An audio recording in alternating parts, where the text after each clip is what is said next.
Claire Bennett did not knock on that door looking for a family. She knocked because she had $11 left, a bag with 2 dresses inside, and a pride she had already swallowed whole just to make it this far up the mountain road. She knocked because she was out of options, and when the door swung open and she looked down to find a small boy, no older than 4, standing barefoot on cold floorboards, staring up at her with the most devastated eyes she had ever seen on a child. That young. Claire felt something crack open inside her chest that she did not have a name for yet. The boy did not speak.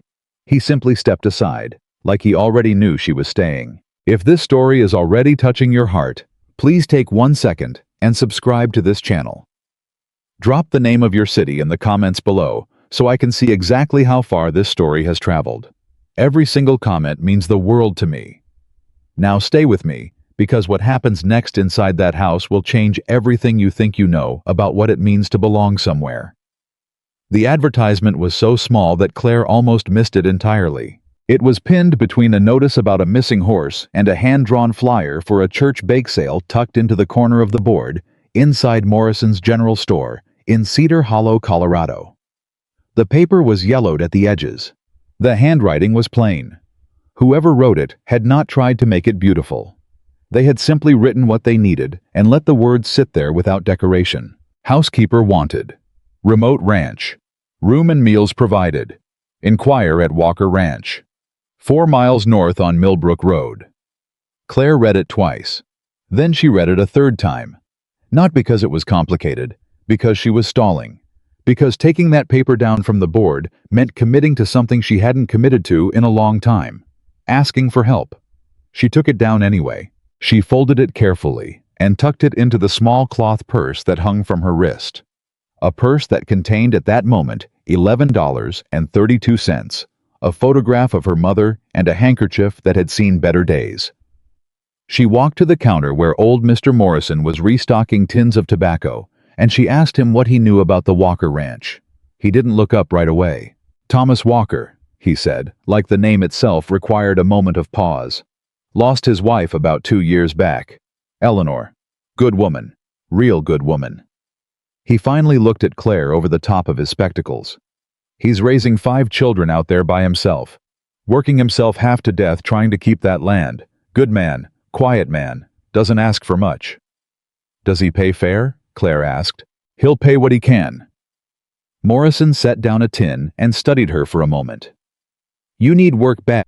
Claire looked him steady in the eye. I need work, she said. That's all. She did not say the rest. She did not say that she had been let go from the Clearwater boarding house 3 weeks prior, when the owner's daughter came home from back east and decided she wanted to run the operation herself. She did not say that the room she was renting above the laundry on Birch Street cost $4 a week, and that she had exactly 2 weeks and 6 days before she would have nothing left. She did not say that she had written to her sister in Denver twice and received no reply.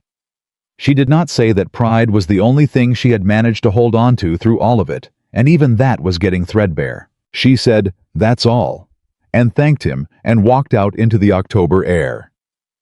The morning was cold. The kind of cold that came down off the mountain early in Cedar Hollow, settling into the streets before most people were awake, biting through a wool coat if the wool wasn't thick enough. Claire's coat was not thick enough. It hadn't been thick enough last winter either.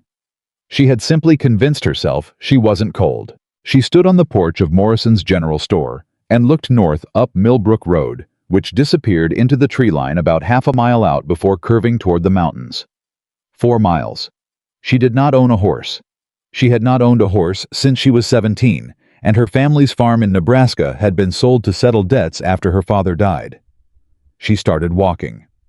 The road was longer than 4 miles felt like on a map, and harder underfoot than the clear sky suggested it would be. The first mile was flat enough, bordered on both sides by yellow grass and the occasional cluster of aspen trees that had already gone gold for the season. But after the road curved up into the tree line, it climbed. Not dramatically, just persistently. The kind of incline that a person doesn't notice until their legs are burning and their breath is coming shorter, and they realize the elevation has been quietly taking something from them the whole time. Claire did not stop. She was used to things taking from her quietly.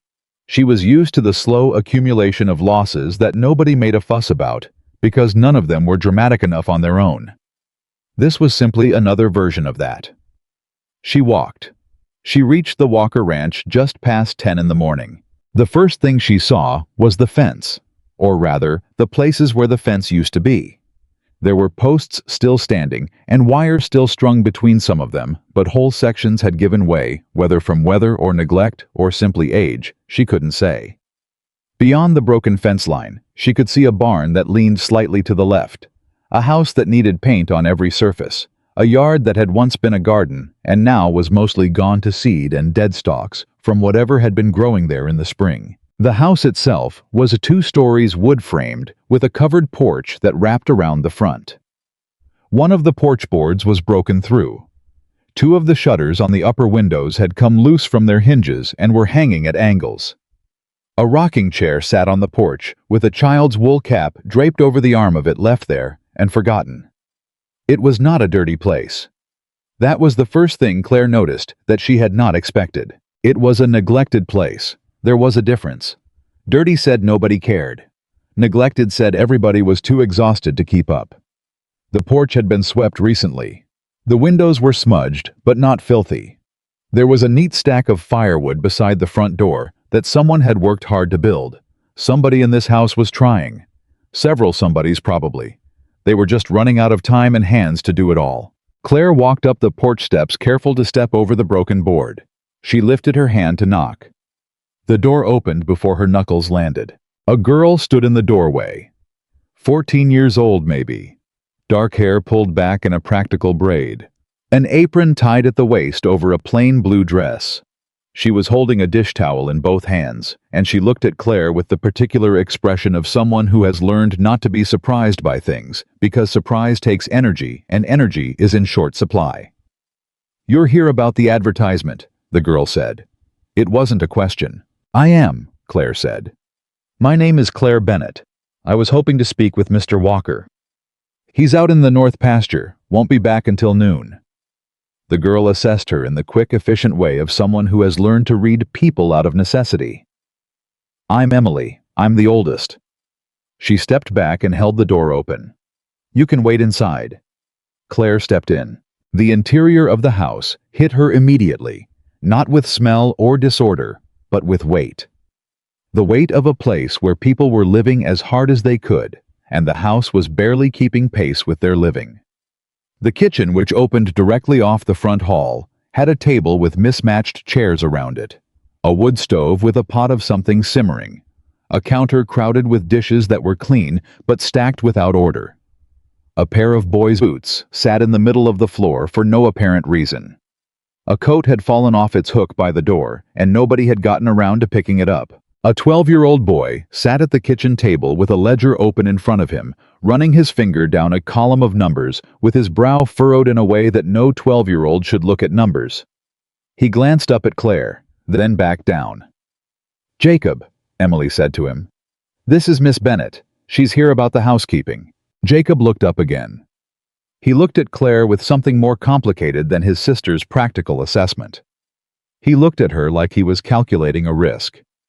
"You done housekeeping before?" he asked. "I have," Claire said. "Several years at the Clearwater boarding house." "That's the one on Main," Jacob said. It was. "Mrs. Hawthorne's place." The same. Jacob gave a short nod, apparently satisfied, and went back to his numbers. Claire watched him for this 12-year-old boy with a ledger, and the eyes of a man who had been made responsible for things he didn't choose, and something tightened in her chest. "Can I ask what you're working on?" she said. Jacob's pen stopped. He looked up. People apparently did not ask him that very often. "Feed costs," he said. "Trying to figure if we can make it through to spring with what we've got, or if Pa's gonna have to go to Whitmore's bank again." He said the name Whitmore the way you say the name of a storm that's already taken something from you. Claire filed that away. "Jacob." Emily's voice was gentle but firm. "Miss Bennett doesn't need to hear about all that." "It's all right," Claire said quickly, and she smiled at Jacob. "You're good with numbers." He shrugged in the way of a boy who knows he's good at something, but has never been told so in a way that mattered. "I reckon," he said. "That's a useful thing to be good at," Claire said. He looked at her for one more second. Then something in his face shifted, not much, just a fraction. Just enough. He went back to his ledger, but the rigid set of his shoulders had loosened by a degree. Emily pointed Claire to a chair at the table's end. "Coffee," she offered. "Please," Claire said. Emily poured from a pot on the stove. The coffee was strong and slightly bitter, and Claire held the cup in both hands and let the warmth travel through her palms and thought, "This is a house full of people who have been holding things together with their bare hands for 2 years, and they are getting tired." From somewhere upstairs came the sound of small feet running. Then a thump. Then silence. Then the feet again, and a child's voice saying something Claire couldn't make out. "That's Lily and Noah," Emily said, sitting down across from Claire with her own cup. "I told them to stay upstairs until I called them. They don't always listen." She said this without any particular frustration, as though the not listening was simply a feature of the situation she had learned to accommodate. "How old?" Claire asked. "Lily's 9, Noah's 7. Emily wrapped both hands around her cup. "And Ben's 4. He's napping. The small boy." Claire had imagined standing in the doorway barefoot. Devastating eyes took shape in her mind more clearly now. "5 children," Claire said. "Yes, ma'am." "And your father manages the ranch as well?" Emily's jaw tightened slightly. "He does what he can." There was something in those 4 words that carried a whole novel inside them. Claire let them sit. She did not push. They drank their coffee in a quiet that was not uncomfortable, and Claire looked around the kitchen with the eyes of someone already calculating. Not with the coldness of efficiency, but with the warmth of someone who sees a problem and instinctively wants to solve it. The shelves needed reorganizing. The stovepipe needed checking. The window latch was broken and had been propped with a stick of wood. A basket of mending sat in the corner, and the pile in it was deep enough that it had probably been sitting there a month. She was still looking when she heard boots on the porch. The front door opened. Thomas Walker came in the way. Men come in who have been outdoors since before sunrise, carrying the cold with him, shoulders set, moving with purpose, because purpose was the thing that kept him going. He was perhaps 35, maybe 36. Dark hair that needed cutting. A jaw that needed shaving. Hands that were roughened in a way that spoke of daily hard work done without complaint. He was not a handsome man in any conventional sense. He was a present man, the kind of man who fills a room not with charm, but with the simple, quiet fact of himself. He stopped when he saw Claire. His eyes went from her to Emily. Emily gave a small nod toward the advertisement Claire had placed on the table. He looked at Claire again. "Thomas Walker," he said. He did not offer his hand, not unfriendly. Simply the manner of a man who has learned to hold himself at a certain distance from new things. "Claire Bennett," she said and stood. "You walked up from town," he said. He had noticed her boots, the mud on the hem of her coat. "I did. That's a hard walk." "I didn't mind it." He pulled out the chair at the head of the table and sat down, and Emily put a cup of coffee in front of him without being asked. A small practiced ritual. Claire watched it happen and understood this girl had been running this house. Thomas wrapped his hands around the cup and looked at Claire directly. Not unkindly, just honestly. "Miss Bennett," he said, "I'm going to tell you plainly what I need and what I can offer because I don't have time to talk around things, and I don't reckon you'd appreciate it if I did." "I'd appreciate the plain version," Claire said. Something in him seemed to relax, barely perceptible. "I need someone who can manage this house," he said. "Cooking, cleaning, mending laundry, keeping some order to things. Emily's been carrying too much and she shouldn't have to. That's my fault." He said this last part without self-pity, just fact. "I can offer room in the house, small room off the kitchen. It's clean and 3 meals a day and $8 a week. That's what I've got right now. Might be more come spring if the cattle prices hold." $8 a week was not generous. It was not insulting either. It was honest. "And the children?" Claire asked. Thomas blinked. "What about them?" "I'd be living in the house with them," Claire said. I'd want to know, do you want someone who keeps to the housework and leaves the children to you? Or do you want someone willing to be part of the daily life of this house? A silence opened up. Thomas looked at his daughter. Emily was looking at the table. My children are not a job requirement, he said carefully. I understand, Claire said. I'm asking because I want to know what kind of work I'd actually be doing. Managing a household where I don't engage with the people in it, that's one kind of work. Being part of a house the way a house needs, that's different work. I can do either. I want to know which one you need. Thomas was quiet for a long moment. Jacob, without looking up from the ledger, said quietly, The second one, Pa. Thomas looked at his son, the 12-year-old who did not look up, who kept his pen moving down the column of numbers, but whose jaw had said what his words said. Thomas looked back at Claire. The second one, he said. I suppose. Claire nodded. Then I'll take the job.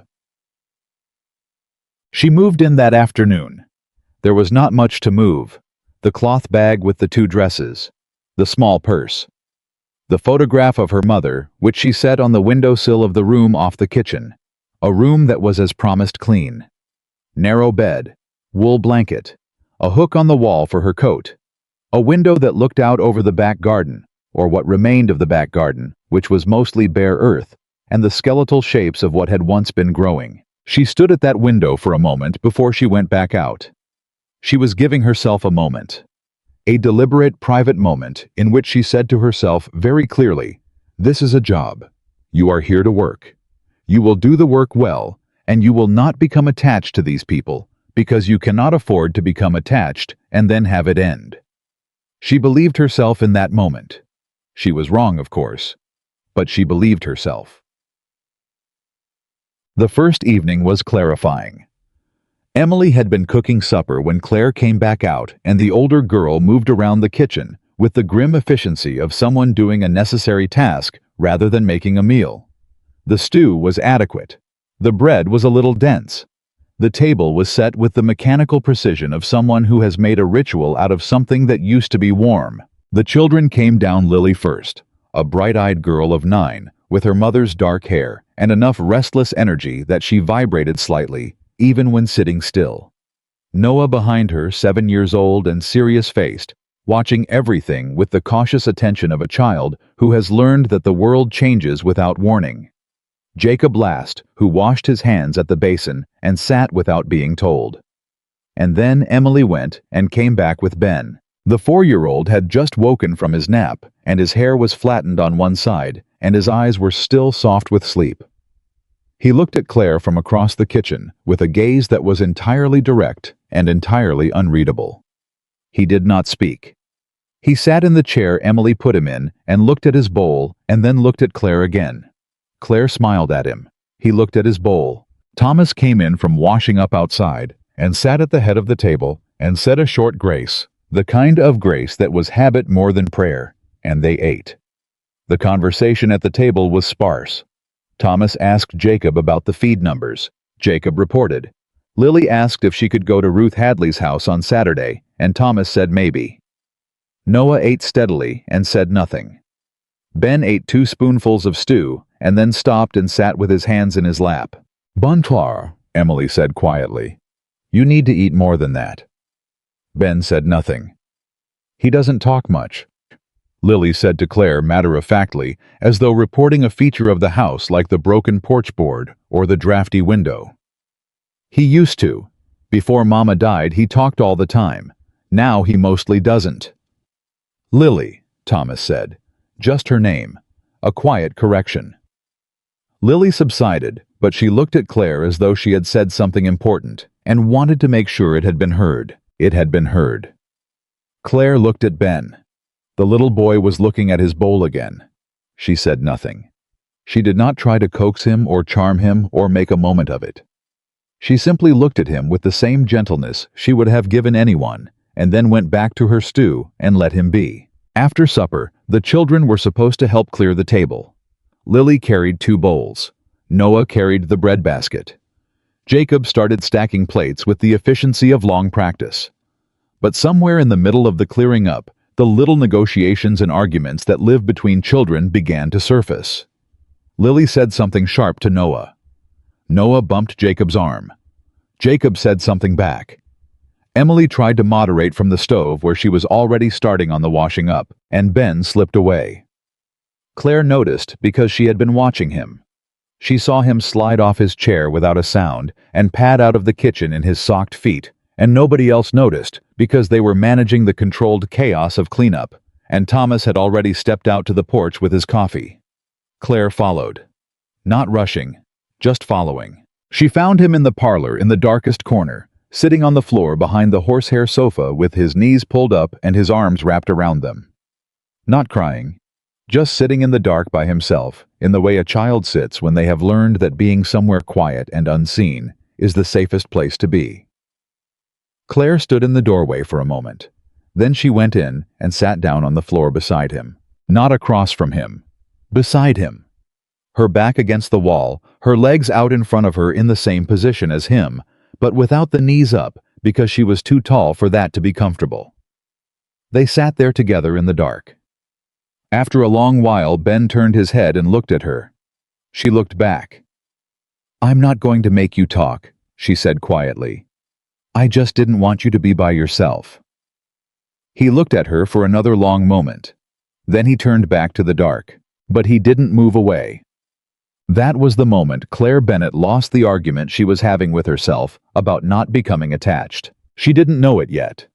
She told herself walking back to her room that night that she had simply done the kind thing, the obvious thing. Any decent person would have done the same. It meant nothing about staying. It meant nothing about belonging. She was here for a month, maybe 6 weeks, until she had saved enough to get herself to Denver and start over somewhere with better prospects. That was what she told herself. She lay in the narrow bed under the wool blanket and listened to the house settle around her. The creak of floorboards overhead, the sound of Thomas on the porch for a long time before finally coming inside, the distant sound of the mountain wind against the windows, and she stared at the ceiling and told herself all the sensible things. She was asleep before she had finished telling them. The first week was about learning the rhythms of the house, when Thomas left in the mornings. When Jacob rose early, always early, the way children become early risers, when they've taken on responsibilities that pull them out of bed. When Lily and Noah needed to be gotten up for school, which required a degree of physical negotiation that Emily had apparently been managing single-handedly for 2 years. When Ben woke, usually last, usually silent, usually needing to be found in whatever corner he had installed himself in before anyone noticed. Claire learned that the stove required a particular technique, a specific sequence of damper and draft adjustment that Emily had figured out through trial and error, and would have been happy to not need to know. She learned that the well water came up cold even in October, and that heating enough of it for a proper wash required planning ahead. She learned that the barn cat, a disreputable orange animal who came and went as he pleased, was considered by all 5 children to be a member of the household and must be addressed accordingly. She learned on the 3rd day that Jacob had not been going to school. She discovered this sideways. She had gotten Lily and Noah up and fed and sent down the road toward the schoolhouse with their lunch pails, and when she came back inside, Jacob was already back at the kitchen table with the ledger. "Don't you have school?" she said, before she thought about whether it was her place to say it. Jacob looked up. "I help Pa in the mornings." "After school. School's 3 miles, Jacob said in the tone of someone explaining a logistics problem. "If I go, I don't get back until past 4. Pa needs help before that." "What time does school let out?" 3:30. "And what time does your father need you?" A pause. "I help him in the mornings. Before I'd even get to school." Claire looked at him steadily. "So you could go to school and still be home in time to help in the afternoons." Jacob's jaw tightened in a way that reminded her exactly of his father. "I'm more use here," he said. "You're 12 years old," Claire said.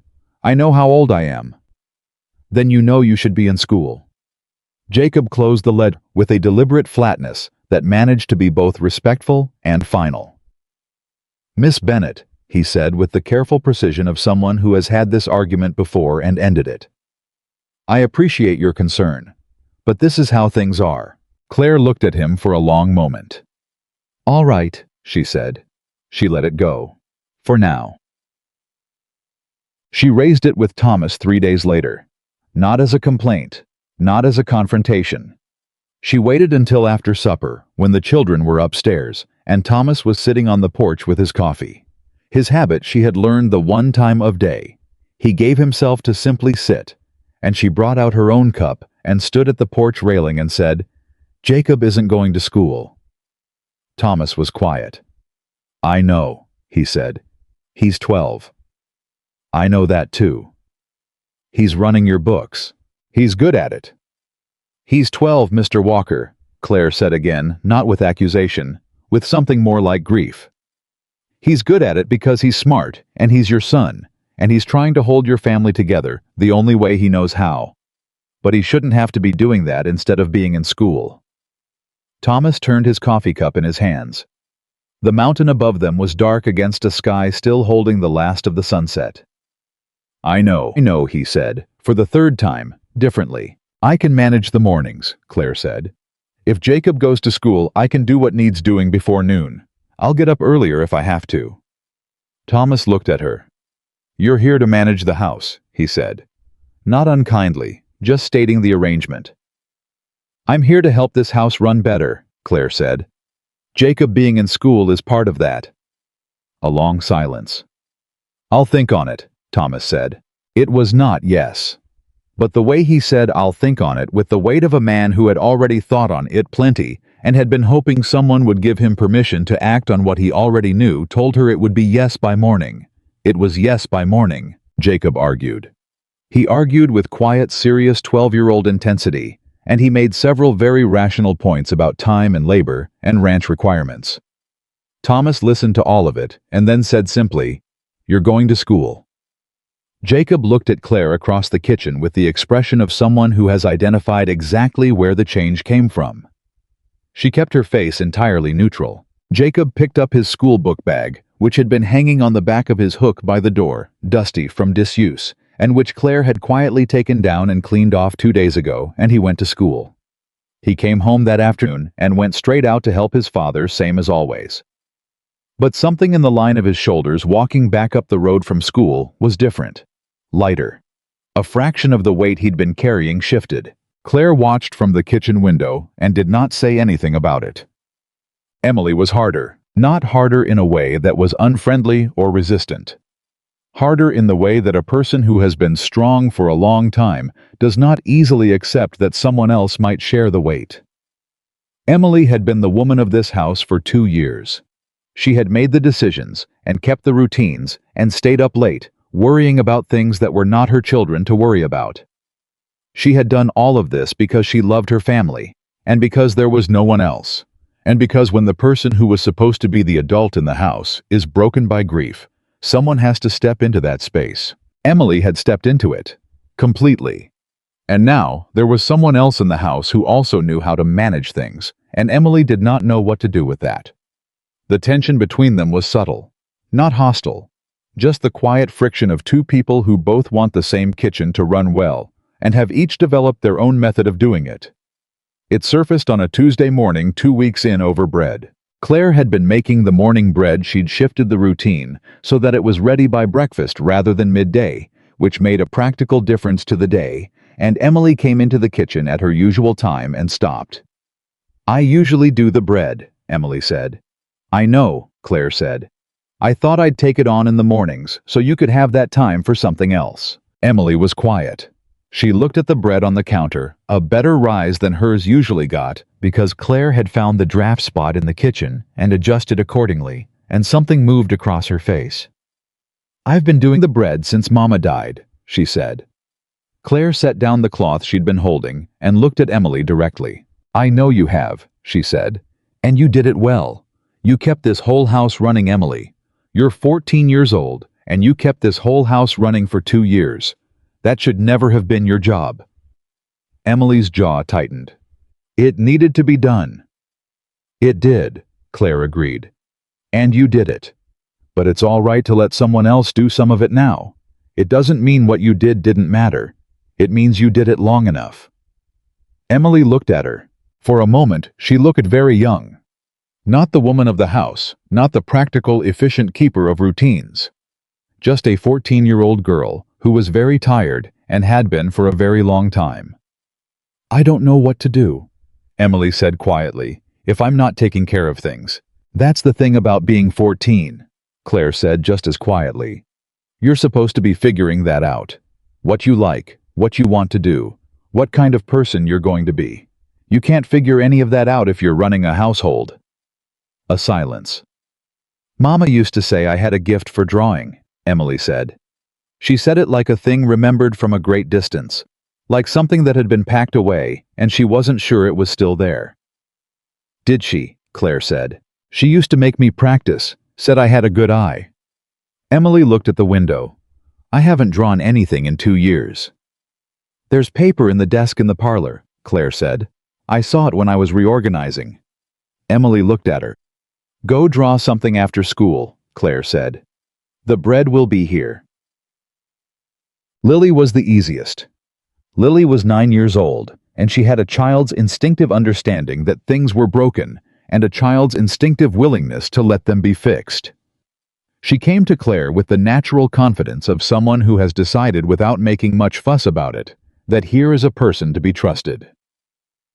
On Claire's 4th day, Lily brought a broken music box to the kitchen table and set it down in front of her while she was mending. "Mama's," Lily said. "Pa tried to fix it, but he's better with fence posts than music boxes." "Can I look at it?" Claire said. Lily pushed it toward her. It was a small thing, ivory-colored with a dancing figure on the lid, whose movement mechanism had jammed. Claire turned it in her hands, opened the base, looked at the mechanism. A small piece of the wind-up gear had come off the track. She worked it carefully back with the tip of a hairpin. She wound it. The dancer moved. Faintly, a tinkling melody filled the kitchen, thin and distant and sweet. Lily's face did something complicated. Not just happiness, something deeper, something that had grief in it alongside the happiness. The way a thing recovered always carries the weight of its loss. "Mama used to play it at night," Lily said, "when we were going to sleep." "It's a pretty song," Claire said. Lily reached out and closed the lid, and the music stopped. She held it for a moment. Then she looked it up at Claire. "Are you going to stay?" she said. Claire felt the question like something physical. "I'm here right now," she said carefully. "That's not what I asked," Lily said with the particular precision of a 9-year-old who does not accept evasive answers. Claire looked at her. "I don't know yet," Claire said. And that at least was entirely true. "But while I'm here, I'm going to be here completely. Does that make sense?" Lily considered this for what felt like a very thorough amount of time. "Yes," she said at last. "I reckon that's fair." She took the music box and went upstairs with it, and Claire sat at the kitchen table with her mending and did not let herself think too hard about the answer she had given, because thinking too hard about it would require her to confront the part of her that already knew she would not be leaving in 1 month. Noah was a shadow. He was 7 years old, and he moved through the house like something that had learned to be invisible, and he was very good at it. He watched everything, and said little, and positioned himself in the corners of rooms, in a way that let him see what was happening without being seen himself. Claire noticed him watching her from the first day. She did not make a production of noticing. She simply made sure, whenever she registered his presence in a corner, to address him the same as anyone else, without the overcompensation people sometimes give to quiet children.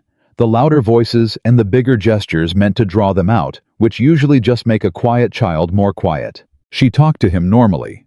She asked him things and waited as long as it took for him to answer without filling the silence for him. She gave him tasks that required him to be part of things without requiring him to perform his participation. One afternoon she was reorganizing the pantry and she said without looking up, "Noah, I can hear you in the hall. Do you want to help me figure out where these tins should go?" A long pause. Then small, careful footsteps. Noah appeared in the pantry doorway. "You can hear me," he said. "Not well," she admitted. "But I've learned the particular sound of someone deciding whether to come in or not." He thought about this. Then he came in. They organized the pantry in a companionable quiet, and she let him decide where the tins should go, and when he made a decision she said, "Good thinking," without overdoing it, and by the time they were done, he had talked to her more than he had talked to her in the previous 2 weeks combined. It wasn't much, but it was his. And there was Ben. Ben who did not speak. Ben who watched. Ben who removed himself from the edges of things like a tide going out slow and invisible, and installed himself somewhere quiet, where nobody would require anything of him. Claire did not push. She did what she had done. That first evening she simply made herself available without making it a demand. She sat near him. She read aloud sometimes in the evenings. Not to him exactly, just in the room where he was, the words going out into the air for anyone who wanted them. She left things within his reach. Warm biscuits when she baked them, a cup of warm milk in the evenings. Once a small smooth stone she had found in the yard. That was an interesting shape set on the windowsill where he usually sat. The stone disappeared. She did not comment on this. She noticed on the 14th day that Ben had started sitting closer to where she worked. Not beside her exactly, but closer. If he had been at the far end of the kitchen before now, he was at the middle. If he had been in the doorway now, he was just inside the room. She catalogued these small movements without remarking on them. And on the evening of the 16th day, when she was sitting in the parlor with her mending after the others had gone to bed, a small shape appeared in the doorway. Ben stood there in his nightshirt, hair flattened, carrying a worn cloth rabbit in one hand. He looked at Claire. She looked back. "Come sit with me," she said quietly. "I don't bite." He crossed the room with his particular careful walk. He climbed up onto the sofa beside her and sat with the rabbit in his lap and leaned very slightly against her side. Claire kept her eyes on her mending. She did not make a fuss. She did not react with the kind of exclamatory warmth that would have startled him back. She simply kept mending and shifted slightly so that he was more comfortable and let the quiet hold them both. After a while, Ben said in a voice so small it was almost not there at all, "Miss Claire." "Yes," she said, just as quietly. "Does the rabbit need a name?" She looked at the cloth rabbit in his lap. "I think the rabbit probably already has a name," she said. "But maybe he hasn't told you yet." Ben looked at the rabbit for a long time. "George," he said. "That's a good name," Claire said. Ben leaned a little more firmly against her side. "George says so too," he said. Claire kept her eyes on her mending and did not let herself feel anything about this for approximately 30 seconds. Then she felt everything about it. On a Thursday evening in her 3rd week at the Walker Ranch, Thomas came in from the barn later than usual and found Claire at the kitchen table going over the household accounts. Not his financial accounts, but the household running costs, because she had noticed they were spending more than necessary in certain places and less than necessary in others, and she had some thoughts about it. He stopped in the doorway. She looked up. "I reorganized the pantry and the supply lists," she said. "If you buy the flour and sugar in larger amounts at Morrison's, instead of the smaller bags, you save about 30 cents a month. And Lily's going through lamp oil faster than she needs to. I think she's keeping her lamp on long after she's actually asleep. I'll talk to her about it." Thomas looked at her. He said nothing for a moment. Then he said, "My children are eating better." "The stew needed balance," Claire said. "More vegetables." "Emily's been drawing," he said. "She has a gift." Jacob came home yesterday talking about something his teacher said, in mathematics. Thomas said this like a man reporting a small miracle. "He hasn't talked about school in 2 years. Claire set down her pen. She looked at him steadily. "They're good children, Mr. Walker. All 5 of them. They've been trying to take care of you while you've been trying to take care of them, and nobody has been taking very good care of themselves." Thomas's jaw moved. "I know it," he said. "You haven't failed them," Claire said. "I want to be clear about that. You've been holding this family together while grieving someone you loved. That's one of the hardest things a person can do. But you can't hold them together and be with them at the same time if you're trying to do it all alone." He looked at her for a long time. The kitchen was quiet around them, the stove ticking as it cooled, the mountain wind against the windows. "Why did you stay?" he said finally. You said 1 month. Claire looked at him. She picked up her pen. The bread rises better up here, she said. Something to do with the altitude. Thomas Walker looked at her for another long moment. And then, quiet, unexpected the first time she had seen it, he smiled. It was a small smile. Brief, but real. He went upstairs. Claire sat at the kitchen table with the household accounts and the pen in her hand, and told herself very firmly that she had not noticed how different that smile made his whole face look. She had absolutely noticed. She put the accounts away and went to bed. Outside the window, the mountains were very dark and very still, and above them the sky was full of stars, and the Walker Ranch sat quiet under all of it. And inside it, 5 children slept, and a man sat at the edge of his bed in the dark for a long time before lying down, and a woman in a small room off the kitchen stared at the ceiling and listened to the house around her, and thought about how strange it was that a place could start feeling like yours before you'd even decided to let it. She had come here for a job. She had come here with a cloth bag and $11 and a pride she'd swallowed, and a plan that had nothing to do with this.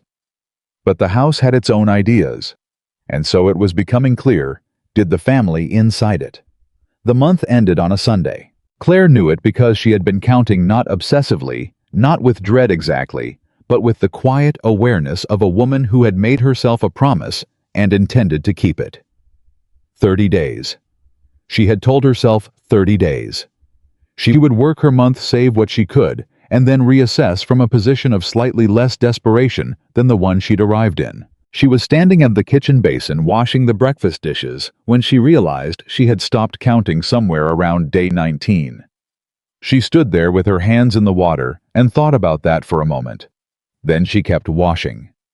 Thomas came in from the barn and poured himself coffee and stood at the counter and said, "The north fence line's going to need full replacement before winter. I figure 2 weeks of work, maybe 3. "How much will that cost?" Claire asked. "More than I've got right now."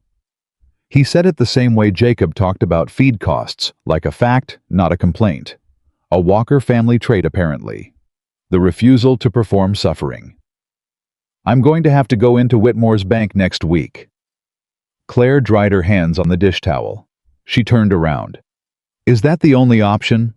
Thomas looked at her with the expression of a man who has already exhausted the other options. "Unless you know a way to grow lumber out of Colorado clay." "What about the McKinney brothers?" Claire said. "I heard Morrison mention them last time I was in town. He said they do trade work materials for labor on the other end." Thomas was quiet. "They fixed the Hadley barn that way," Claire continued. "Ruth Hadley told Emily, 'Labor up front, McKinney boys, take the first 2 weeks of work on the Hadley farm come spring.'" "That's a hard trade," Thomas said. "It's better than Whitmore's terms," Claire said. Another quiet. She had learned by now that Thomas's silences were not dismissals. They were how he processed.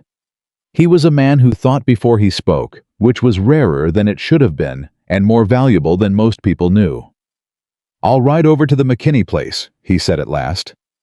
"Good," Claire said, and turned back to the basin. She heard him put his cup down. Then he said, "How do you know about Whitmore's terms?" She glanced over her shoulder. "Jacob mentioned them, in passing. He was talking about the ledger." Thomas said nothing. "Your son pays attention to everything," Claire said. "You should know that." "I know it," Thomas said quietly. "I just didn't know he was sharing it." "He trusts me," Claire said.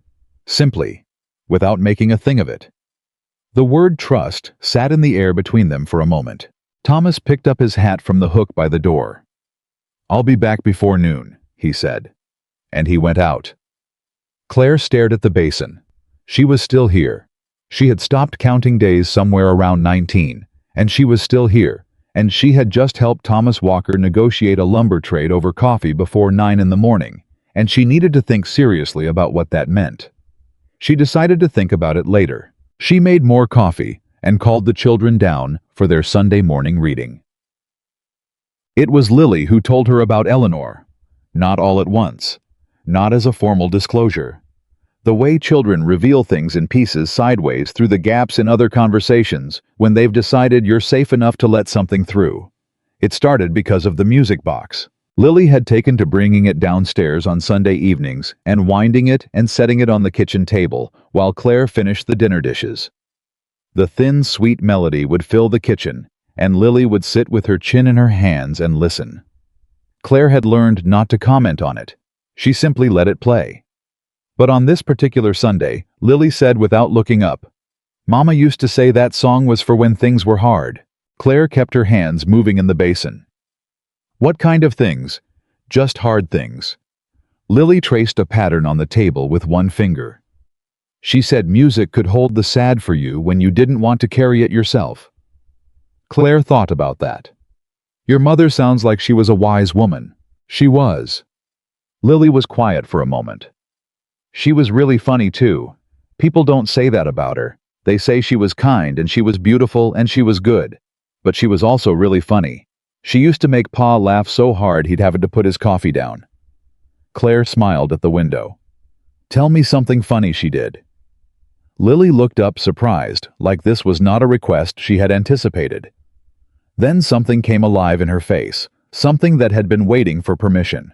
One time, Lily said, she put salt in the sugar bowl because Pa had been teasing her about something all week, and she wanted to get him back. And he put it in his coffee without noticing, and took a big drink, and...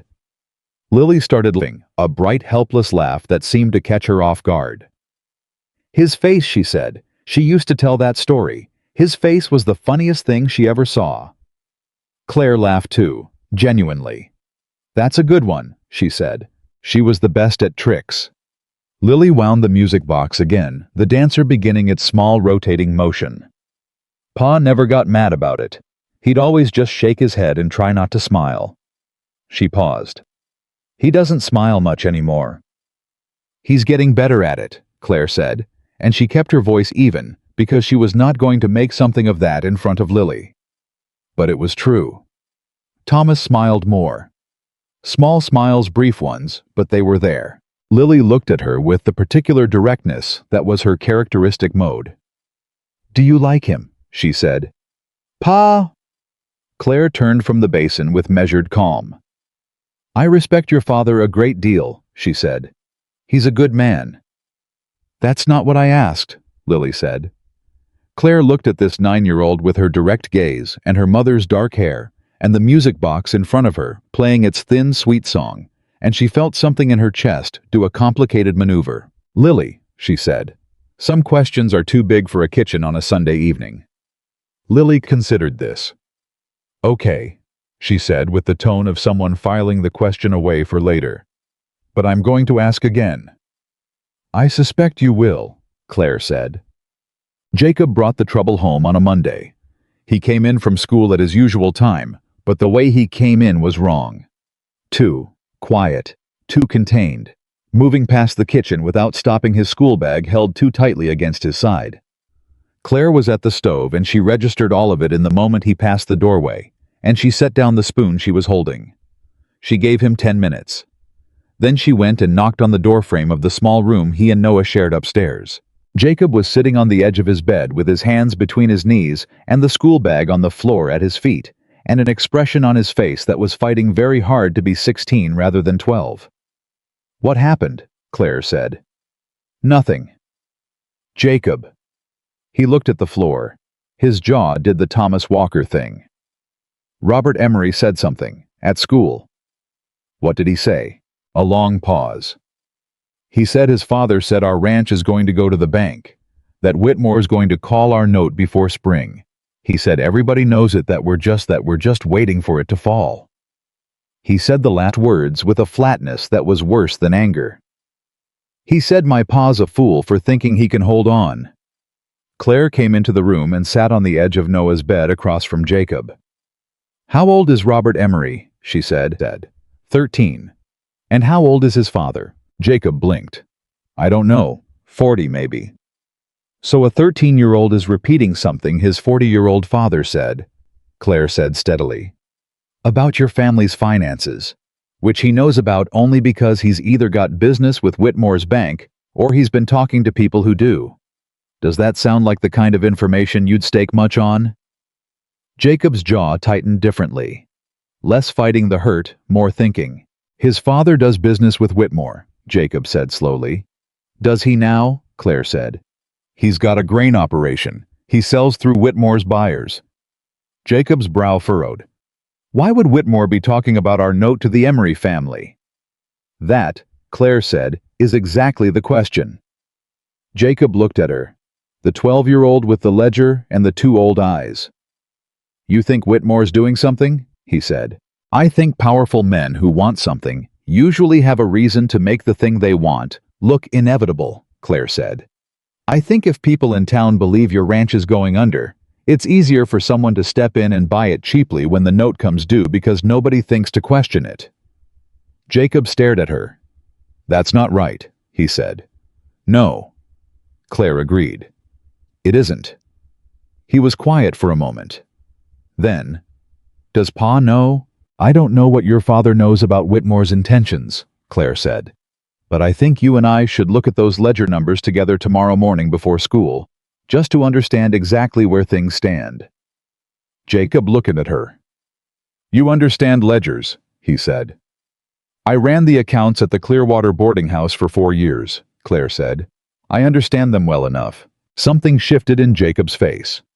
The 12-year-old fighting to be 16 suddenly looked for just a moment like a 12-year-old who was allowed to be relieved. Okay, he said. Claire stood. Wash up for supper, she said. And Jacob. He looked up. What Robert Emery said. Leave it at school. Don't bring it inside these walls. Your brothers and sisters don't need to carry it. He nodded once. She left him to wash up. Going down the stairs, she ran through what she knew about Richard Whitmore, which was not much, but getting more specific by the day. Bank owner. Connected. Interested in the Walker land for reasons that went beyond a defaulted mortgage note. Willing to use a 13-year-old boy as a vehicle to demoralize a 12-year-old. She did not like this man. She had not yet met him. She already did not like him. The ledger told a story. Claire sat with Jacob at the kitchen table at 6 in the morning before Thomas was back from the barn, and before the other children needed getting up, and they went through the numbers column by column. Jacob walked her through everything with the precision of someone who had built this system himself and knew every number by memory. Feed costs, livestock values, the note terms with Whitmore's bank, the interest rate, the payment schedule, the penalty clauses. Claire read the penalty clauses twice. Jacob, she said carefully, this clause here, the acceleration clause, do you know what that means? Jacob looked where she was pointing. It means if Pa misses a payment, the whole balance comes due at once. Yes, Claire said. And this clause here, the inspection clause. It says Whitmore's bank has the right to inspect the property and assess its viability if there's any question about the borrower's ability to service the debt. She looked at Jacob. Do you know what viability means in this context? Jacob's face was very still.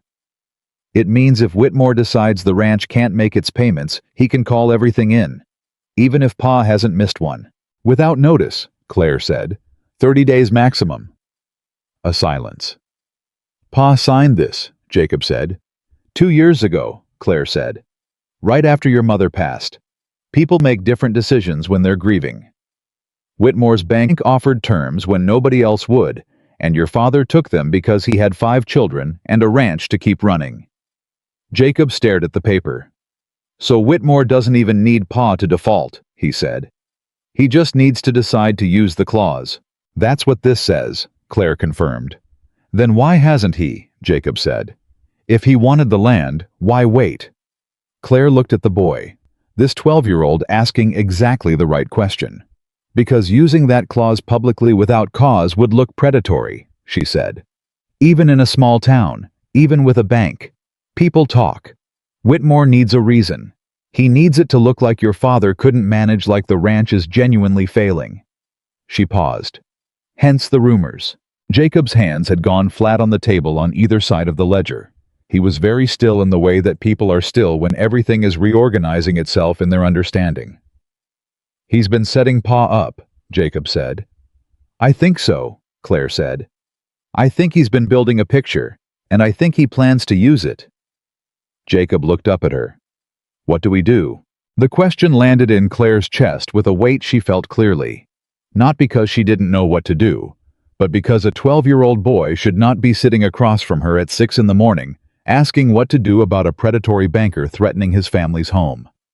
But he was asking, and she was going to answer. First, she said, we build a counterpicture.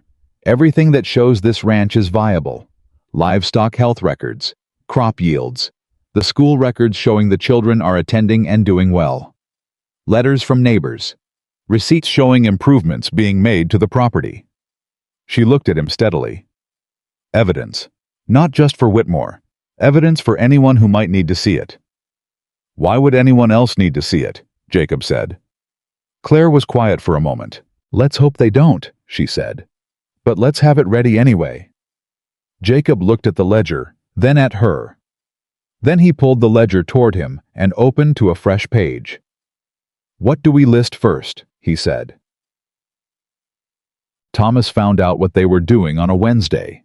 Not because Claire told him, and not because Jacob did, but because Thomas Walker paid attention to his house more than people gave him credit for, and he noticed the stack of organized documents growing in the wooden box Claire had placed on the shelf in the kitchen, and he noticed Jacob's handwriting on things that should not have required Jacob's handwriting, and he put it together. He came into the kitchen after supper when the children were upstairs, and he said, "What's in the box, Claire?" She had been expecting this.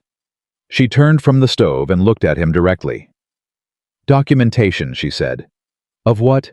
"Of this house, this family, the state of this ranch." She paused. "I read your note with Whitmore's Bank, Thomas." The sound of his name. She rarely used it. It landed differently. His face went still. "How?" "Jacob showed me the ledger," she said. "He didn't do anything wrong. I asked to look at it. I needed to understand the situation." Thomas's jaw worked. "That's my business," he said. Quiet, not loud. But there was something underneath the quiet that was not quiet at all. "It is," Claire said. "And I should have asked you directly instead of coming at it sideways. I'm sorry for that." She held his gaze. "But I'm not sorry for what I found, because what I found is that Whitmore has positioned himself to take this land legally, without your father needing to miss a single payment, and he has been systematically building a case in this town that your family is failing, and I think you need to know that." Thomas stared at her. She kept going. "The acceleration clause, the inspection clause, the rumors running through town that are demoralizing your son at school. Whitmore doesn't need you to default, Thomas. He needs you to look like you might. And I don't think you've been looking at what he's been building because you've been too busy trying to actually run this ranch." The kitchen was very quiet. Thomas's hands were at his sides, and she could see from the way his fingers had closed that the thing underneath his quiet was anger. Not at her, she could tell the difference by now, 3 weeks in, but at the information, at the shape of it, at the way it assembled itself into something he had perhaps already sensed but not allowed himself to fully see. "I wants the northern acreage," Thomas said finally. "The land that backs up to the Millbrook water access. I always knew that's what it was about." "Yes," Claire said. "I thought if I just kept paying, just kept up, he couldn't touch it."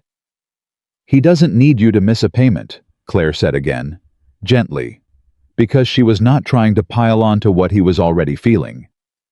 "But that's the point, he hasn't moved yet. He's not ready yet. Which means we have time." Thomas looked at the wooden box on the shelf. "Documentation," he said. "Everything," Claire said. "School records, medical, livestock logs, receipts, work completed on the property, letters from neighbors who can speak to the character of this household." She paused.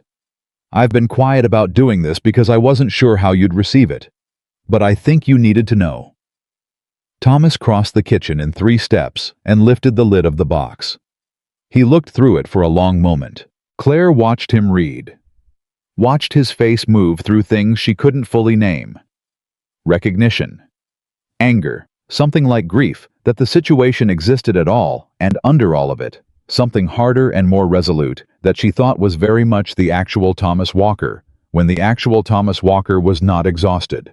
He set the lid back on the box. He turned around and looked at her. "Nobody's ever done this for me before," he said. It was a simple statement, completely without self-pity. Just a fact, plainly given. Claire held his gaze. "Nobody should have needed to," she said. "You shouldn't be fighting this alone." He looked at her for a long time. Then he said in a different register, entirely quieter, more private, "Why does it matter to you this isn't your fight?" The question sat in the air. Claire thought about all the careful, sensible answers she could give. About professional investment in a situation. About basic human decency. About not being able to watch an injustice build itself quietly around a family she'd come to know. She thought about Ben asleep upstairs with the cloth rabbit named George. She thought about Lily and the music box. She thought about Jacob at 6 in the morning with his handwriting on pages that shouldn't need his handwriting. She thought about Emily drawing again. She thought about Thomas's brief, real smile. She said, "It matters because you matter. All of you." Thomas looked at her. Something moved through his face that he did not allow to go very far. Controlled contained the discipline of a man who had learned to keep himself at a careful distance from things that could hurt him, because he had been hurt, and he had 5 children to raise, and he could not afford to fall apart again. "I'll talk to a lawyer in Millbrook," he said. "See if the terms of that note are as bad as they look." "They're as bad as they look," Claire said. "But a lawyer will tell you what can be done about it." He nodded. He picked up his coffee cup from the counter, the same way he always did at the end of a hard conversation, the cup as an anchor, something to hold. "Thank you," he said. Just that. But it was said in a tone that held considerably more than the 2 words. He went upstairs. Claire sat down at the kitchen table and pressed both hands flat against the wood and breathed. She was completely, irrevocably involved in this family's life in a way that had nothing to do with the job description on that pinned advertisement, and she knew it, and she was not going back. She was not going back. The thing she had not anticipated was how much the town was watching. Cedar Hollow was small.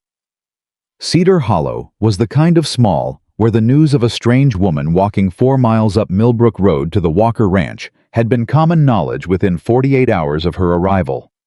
Where the fact of her continued presence was noted and discussed and interpreted in ways that had nothing to do with her actual function in that household. She discovered this at Morrison's General Store 6 weeks in, when she went in for the weekly supply run.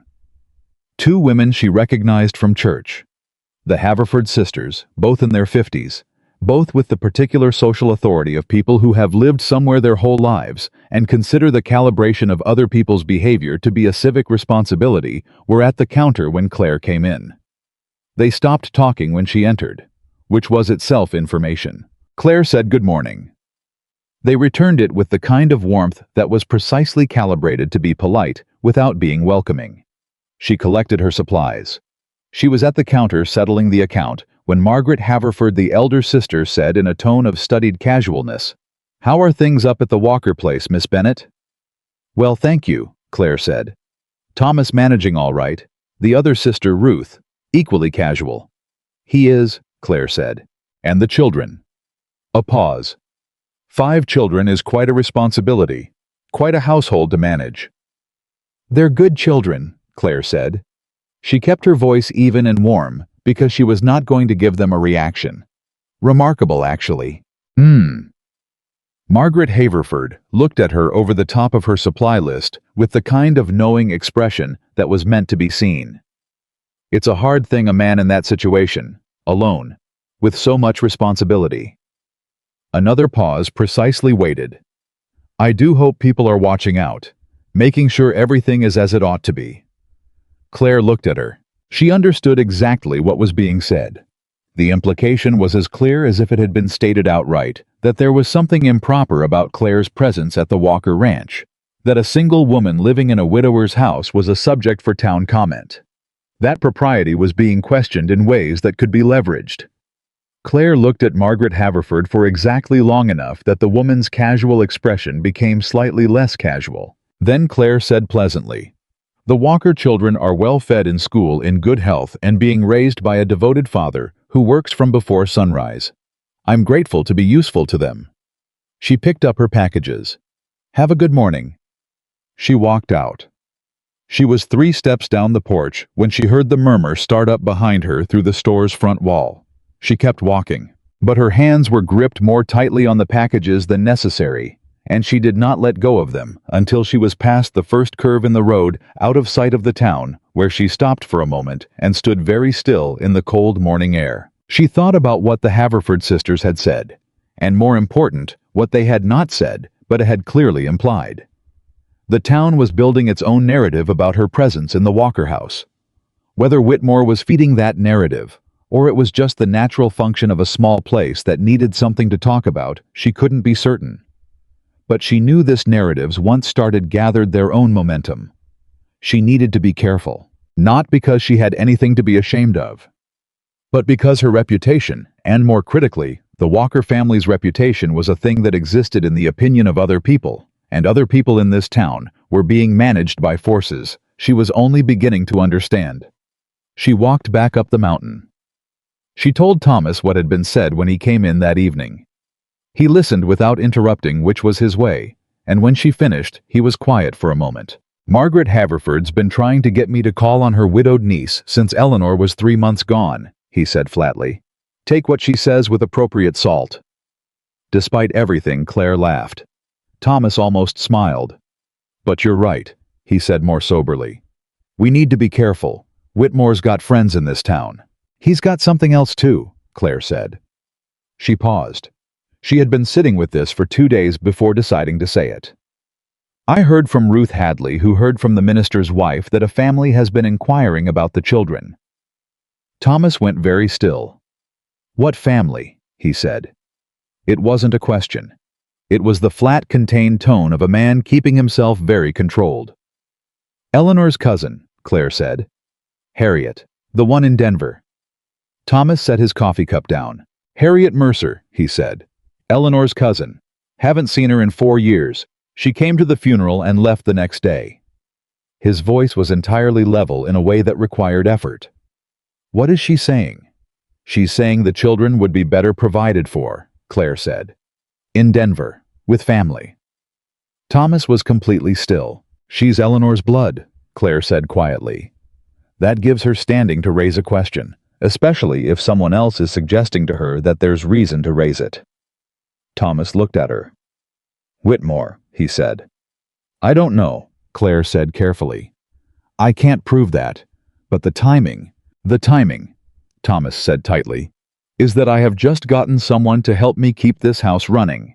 My children are doing better than they have in 2 years, and suddenly, a woman who came to my wife's funeral and has not written since is interested in my children's welfare." He pushed back from the table and stood. "My children are not going anywhere," he said, quietly, with the absolute flatness of a man stating a thing that is not negotiable. "No," Claire said, "they're not." He looked at her. "What do you know about family law?" he said. "Custody. What it takes to come after someone's children." "Not enough," she said. "But I know you need that lawyer in Millbrook, and you need him now, not next week." He was already picking up his hat. "It's 9 in the evening," Claire said. "I'm going tomorrow at first light." He put the hat down again. Controlled. He sat back down. He put his hands flat on the table. "Tell me what you know. Everything. Even what you're not sure about." She told him. Everything she'd heard through Ruth Hadley. Everything she'd assembled from what the children had let slip in unguarded moments. Everything Jacob had told her about the numbers and the rumors at school. The pieces of a picture that were each individually ambiguous and together were beginning to look like a design. Thomas listened to all of it without moving. When she finished, he was quiet for a long time. "You've been paying attention to all of this," he said. "Yes," she said. "Since before you told me about the ledger." "Yes." "While you were running the house and managing the children and reorganizing the pantry and getting Jacob back in school." He said this without irony, almost with wonder. "You were watching all of this at the same time." Claire looked at him steadily. "Someone needed to." Thomas looked at her. He looked at her for a long time, in the way he had looked at her before, that particular quality of attention that she was learning to recognize as Thomas Walker, actually seeing someone, rather than simply looking at them.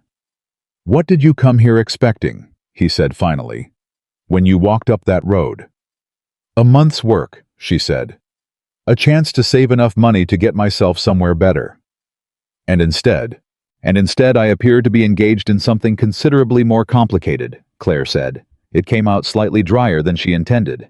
Thomas made a sound that was almost not quite, but almost a laugh. "I'm sorry," he said. "This isn't what you signed up for." "No," Claire agreed. "But I'm not leaving." She said it clearly, without equivocation, before she could second-guess herself. "I want that to be clear. Whatever Whitmore is building, whatever Harriet Mercer is planning, I'm not leaving this family in the middle of it." Thomas looked at her with an expression she could not entirely name.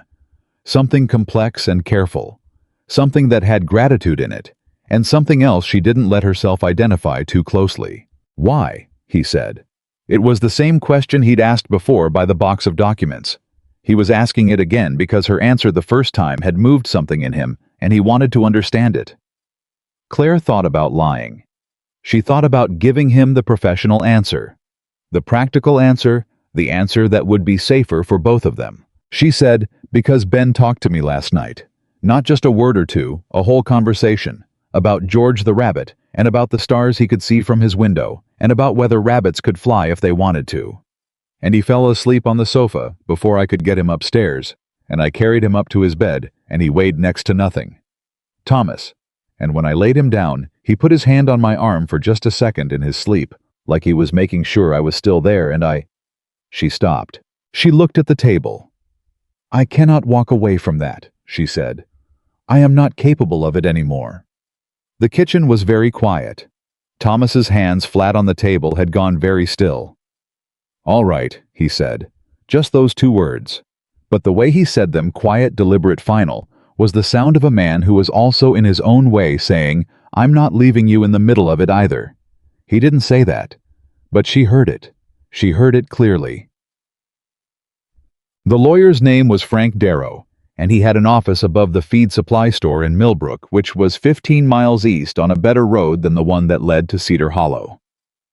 Thomas went on Thursday morning alone, and came back in the late afternoon with the tight expression of a man who has received exactly the news he feared but was braced for. He sat down at the kitchen table. Claire poured coffee without being asked and put it in front of him. "The note is legal," he said. "The acceleration clause and the inspection clause are both enforceable under Colorado territory law. Darrow says there's not much that can be done about the terms of the note itself." "What can be done?" Claire said. "Documentation." Thomas looked up. "Darrow says if Whitmore tries to invoke the inspection clause without cause, and he'll need to manufacture cause, because there isn't any, having clear documentation of the ranch's actual viability would be essential to challenging it. If Whitmore invokes it, and we can demonstrate it's being done in bad faith." He paused. "It's still a fight, and fights cost money." "What about Harriet Mercer?" Claire said. Thomas's jaw tightened. "Darrow says a blood relative can petition for custody if they can demonstrate the current home environment is inadequate. He says adequate documentation of the home environment. Children in school, in good health, stable household management would be critical evidence against any such petition." He looked at the wooden box on the shelf, the one Claire had started building. He said whoever put that together knew what they were doing. Claire said nothing. "I told him about you," Thomas said. "What did you tell him?" "That you run this house, that you've been here 7 weeks, and in 7 weeks the children are better than they've been in 2 years. He looked at her steadily. "He asked if you'd be willing to testify if it comes to that, about the household, the children's well-being." Claire held his gaze. "Yes," she said. "It might get complicated," Thomas said. "Whitmore's people will try to make your presence here look like something it isn't. They'll use the Haverford sisters and anyone else who will talk." "Let them try," Claire said. Thomas looked at her. Something in his face broke open just slightly. Not dramatically. Not the way things broke open in stories. Just a small fracture in the controlled surface of a man who had been holding everything together alone for 2 years and was sitting across from someone who was undeniably, unmistakably holding it with him now. "Emily drew a picture of the ranch," he said. It seemed like a change of subject. It wasn't. She left it on my pillow last night. First thing she's drawn since Eleanor died. She drew it from the north the way it looks when you come down from the upper pasture. The way it looks in fall. It's a good view, Claire said. She drew you in it, Thomas said. Standing in the garden. A silence. She put you in the picture of this place, Thomas said. My daughter. Claire looked at her coffee cup. She could feel her pulse in her hands. Thomas, she started. I know, he said. I know the situation. I know it's complicated. I'm not... He stopped. Started again. I'm not saying anything I haven't got this right to say yet. I just wanted you to know that. He picked up his coffee cup and stood. Supper smells good, he said. He went to wash up. Claire sat at the kitchen table and looked at the grain of the wood and thought about a 14-year-old girl drawing the home she loved, with a woman standing in the garden who had arrived 7 weeks ago with a cloth bag and $11 and a determination not to become attached. She pressed her palm flat against the table. She had been put in the picture. She was in the picture now, and down the road in the direction of Cedar Hollow and beyond it. Millbrook and beyond that. That all the machinery of a man who wanted this land badly enough to threaten children for it. Things were moving. They were moving toward something. Claire could feel it, and she was going to be ready. The letter arrived on a Friday. Claire was elbow-deep in bread dough when Emily brought it in from the porch, and the way Emily held it at arm's length, slightly, like something that might bite, told Claire everything before she read a single word. The envelope was heavy cream paper, the kind that cost money. The return address was Denver. The name printed in the corner was Harriet Mercer. Emily set it on the table without speaking.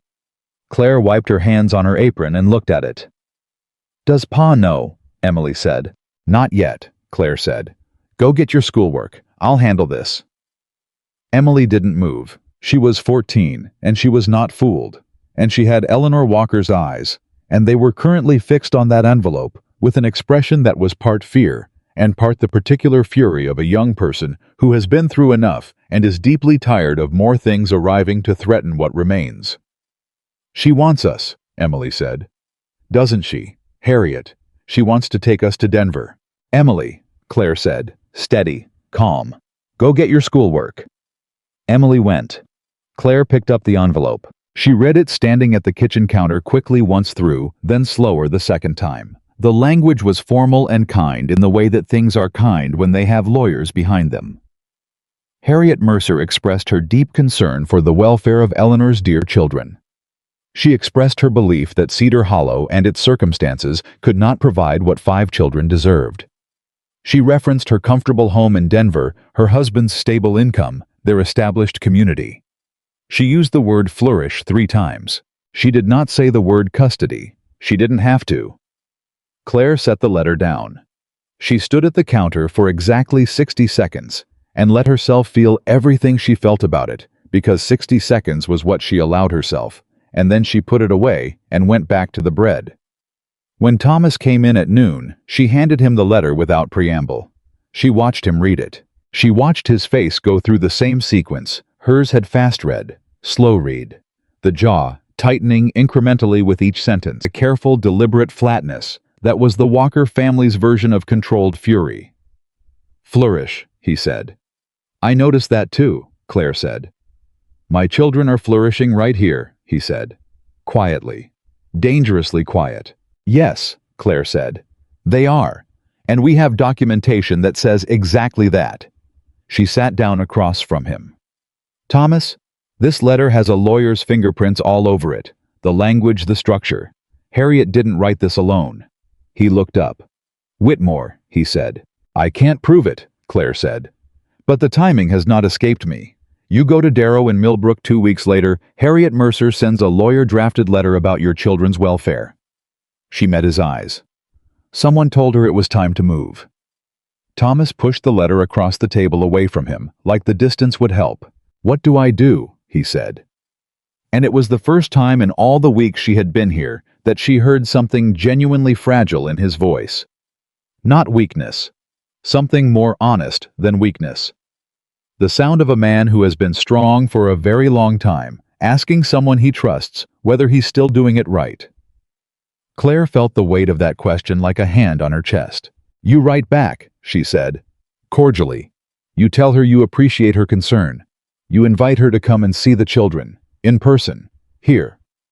She held up a hand before he could object. "If she comes here, she sees what I see.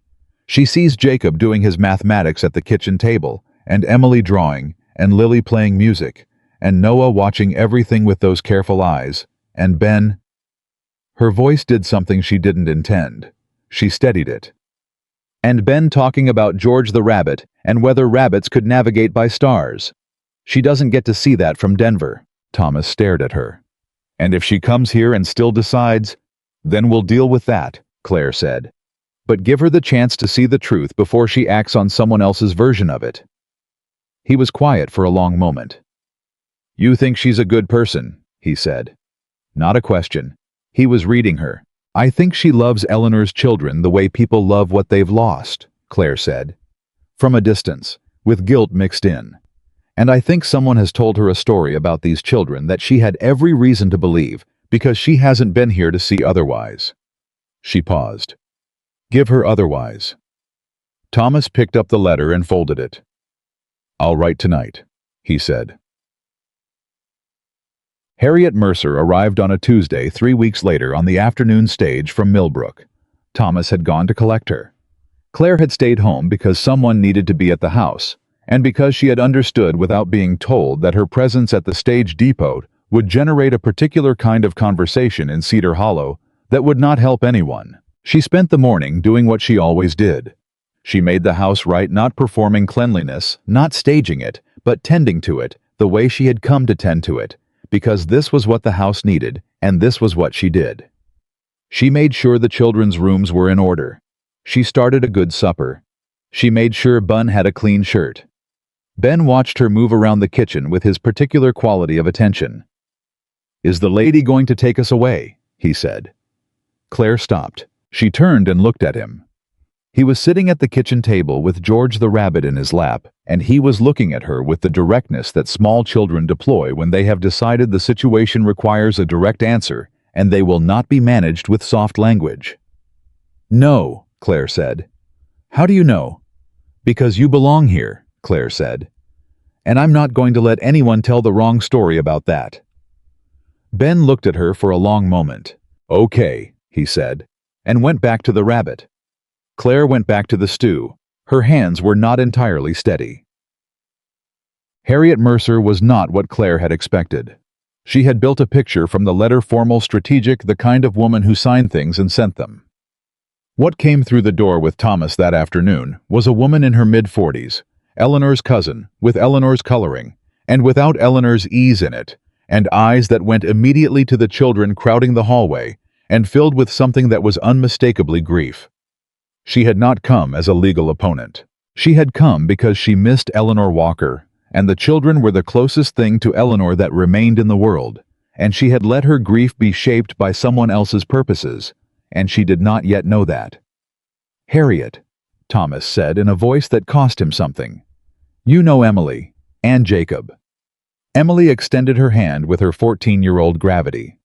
Jacob nodded from behind his sister, more reserved. Lily pushed past both of them. "I'm Lily. You have a photograph of Mama when she was little. Mama told me. She said you have one from when they were both about my age." Harriet blinked. Her composure wavered. "I do," she said. "I brought it for you." Lily's eyes went wide.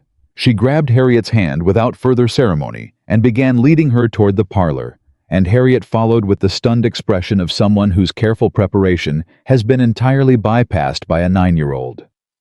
Noah appeared from around the corner and looked at Harriet. "Did you eat on the stage?" he asked. Yes, thank you, There's stew," Noah said with the pragmatism of a 7-year-old who considers stew the answer to most things. "Miss Claire made it." Harriet looked up at that name. She looked at Claire for the first time. Claire held her ground and her expression, and said evenly and warmly, "Welcome, Mrs. Mercer. I'm Claire Bennett. I manage the household. Please come in." Harriet looked at her for a second too long. Then she came in. Supper was the thing. Claire had understood planning it that the meal was not a meal. It was evidence. Not assembled coldly, everything on that table was there, because it was how supper happened in this house, genuinely every night.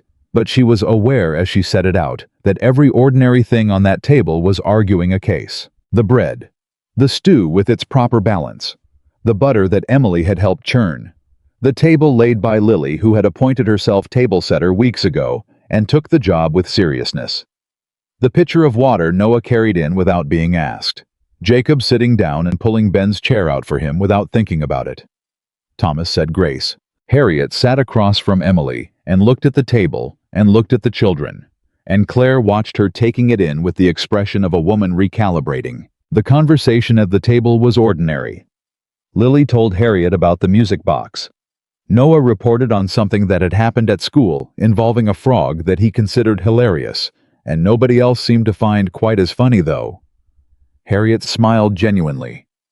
Jacob talked about his mathematics with the careful, precise vocabulary of someone who loves a subject and does not always have an audience for it. And Ben, sitting beside Claire, as he had taken to doing at supper, leaned over at a certain point and said in a voice loud enough for the table to hear, "Miss Claire taught me that rabbits can't actually fly, but they can jump very high, and that counts for something."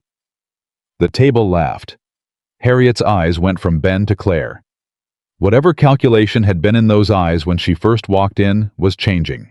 After supper, after the children were upstairs, Claire was washing the dishes when Harriet came and stood in the kitchen doorway. "You don't have to," Claire started. "I want to ask you something," Harriet said. Claire dried her hands and turned. Harriet looked at her directly. "How long have you been here?" "Nearly 2 months," Claire said. "And before that, the children." "Emily was running the house," Claire said. "A 14-year-old girl was running the house. Jacob wasn't going to school. Ben wasn't speaking." She held Harriet's gaze. "That is not a criticism of Thomas. That is what grief does to a family. But it was the situation." Harriet was quiet. "The man who wrote to me," she said carefully. "He said the children were being neglected." "What man?" Claire said.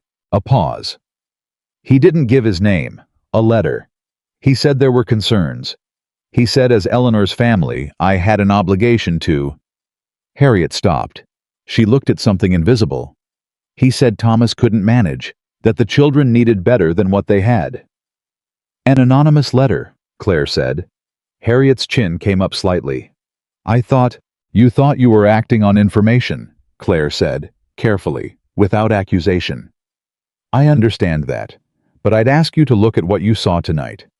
Mrs. Mercer, and tell me honestly whether what you saw matches the picture that letter painted." A long silence. Harriet looked at the kitchen. The clean order of it. The evidence of a house running on love and management, and the particular determined grace of a family that had decided to keep going. "No," Harriet said quietly. "It doesn't." Claire let the silence hold for a moment. "Someone wanted you to come here," Claire said. Not accusatory, just clear. Someone wanted to create the impression that this family was failing. "I think you were used, Mrs. Mercer, by someone who has a different interest in this situation than the children's welfare. And I think you came here with Eleanor's children in your heart, and somebody else's agenda in your hand." Harriet stared at her. "Who?" she said. "I'm not certain enough to name him," Claire said. "But I'm asking you not to do anything, not to file anything, not to make any decisions until we know."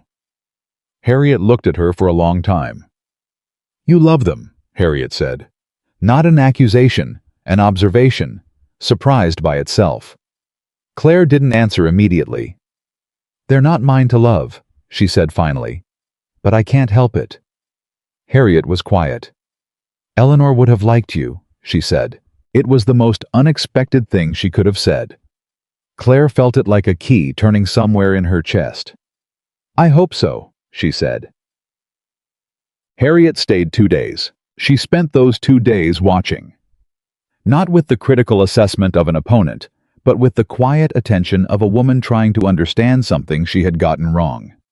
She watched Thomas with his children. She watched Emily draw. She sat with Lily and looked at the photograph she had brought the two girls together. Eleanor, maybe 8 years old. Harriet, 10, in front of a house. Neither of them lived in anymore, and something happened between the two of them that Claire was not in the room for, but could see in Lily's face afterward a particular settling. She sat with Ben for almost an hour on the second afternoon, and when she came to find Claire in the kitchen, her eyes were slightly red, and she didn't comment on it, and Claire didn't either. On the morning of the third day before Thomas took her back to the stage, Harriet found Claire alone in the kitchen. "I'm not going to file anything," Harriet said. Claire closed her eyes briefly. "Thank you," she said. "But whoever sent me that letter," Harriet said, "I still have it." Claire looked up. "Could I see it?" she said. The letter was not anonymous after all. The sender had not signed his own name, but the letterhead, a cream paper with a small embossed mark at the top that Harriet had not noticed before in her distress, at the contents belonged to the law firm of Kettleworth and Sons Millbrook. The same law firm, as Claire learned when she showed it to Jacob that evening, that represented the interests of Whitmore's bank in all its property transactions. Jacob stared at the letterhead. "That's Whitmore," Jacob said. "That's Whitmore," Claire confirmed. "He used Harriet," Jacob said.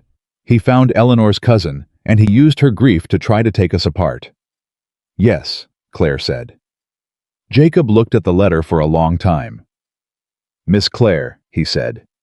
His voice was very controlled in the way his father's was controlled, and it was the same fury underneath in miniature. "Can we use this?" "I think we can," Claire said. "I think when Darrow sees this it changes the picture considerably." "Because it shows Whitmore isn't just banking," Jacob said. "He's orchestrating." "That's exactly what it shows," Claire said. Jacob looked at her. "You knew," he said. "You knew if we invited Harriet here she'd see the truth. And you knew if she saw the truth, she'd tell you how she found out about us. And you knew." "I hoped," Claire said. "I hoped. There's a difference." Jacob picked up the letter. "I'm going with Pa to Millbrook," he said. "When he goes to Darrow. I want to be there." "Jacob." "I'm 12, he said with a flatness that was not accepting limitation, but rejecting it. "I know these numbers better than anyone. Darrow needs to know these numbers." Claire looked at this boy. She thought about what his mother might have felt watching him. "I'll talk to your father," she said.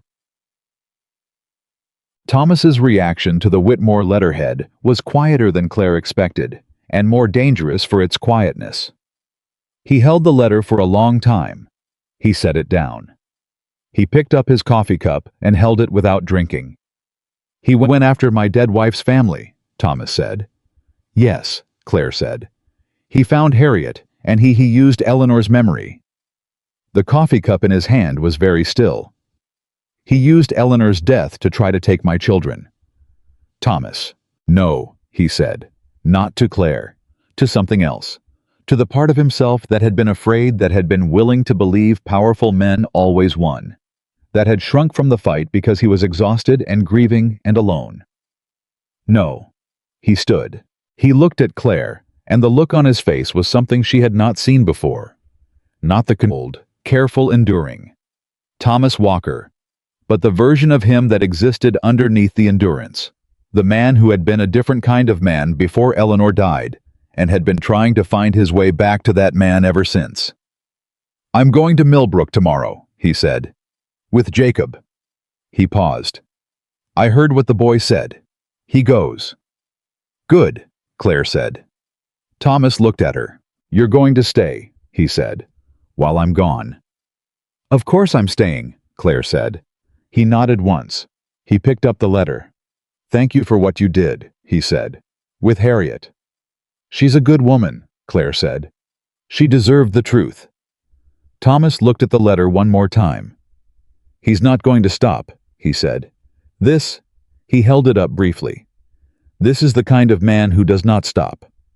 "No," Claire agreed. "He probably isn't." "Then we'd better not stop either," Thomas said. He went upstairs. Claire sat at the kitchen table and listened to the house around her, and somewhere upstairs she could hear Ben's voice talking to Noah about something. the small rising and falling cadence of a child who had remembered that words were available to him and was making up for lost time. She pressed her hands flat on the table. He's not going to stop. She knew it was true. The kind of man who wrote that letter, who used a grieving woman's love for her dead cousin's children as a strategic lever, that was not a man deterred by a failed first move. That was a man who would regroup, who would find another angle. She just didn't know yet what angle he would find. She was about to find out. The county official arrived on a Thursday morning, 10 days after Thomas and Jacob's trip to Millbrook. Claire was in the yard with Noah and Ben when the wagon came up the road, and she knew from the way it moved, purposeful official, not the meandering approach of a neighbor or delivery, that it was not a social call. The man who climbed down was in his 50s, in a decent coat, with the particular bearing of someone exercising a function. "Walker Ranch," he said. "Yes," Claire said. "I'm looking for Thomas Walker." "He's in the barn. I'll get him." She looked at the man steadily. "Can I ask what this is about?" The man looked at her with the assessing gaze of someone deciding how much to say to someone whose function he hadn't established.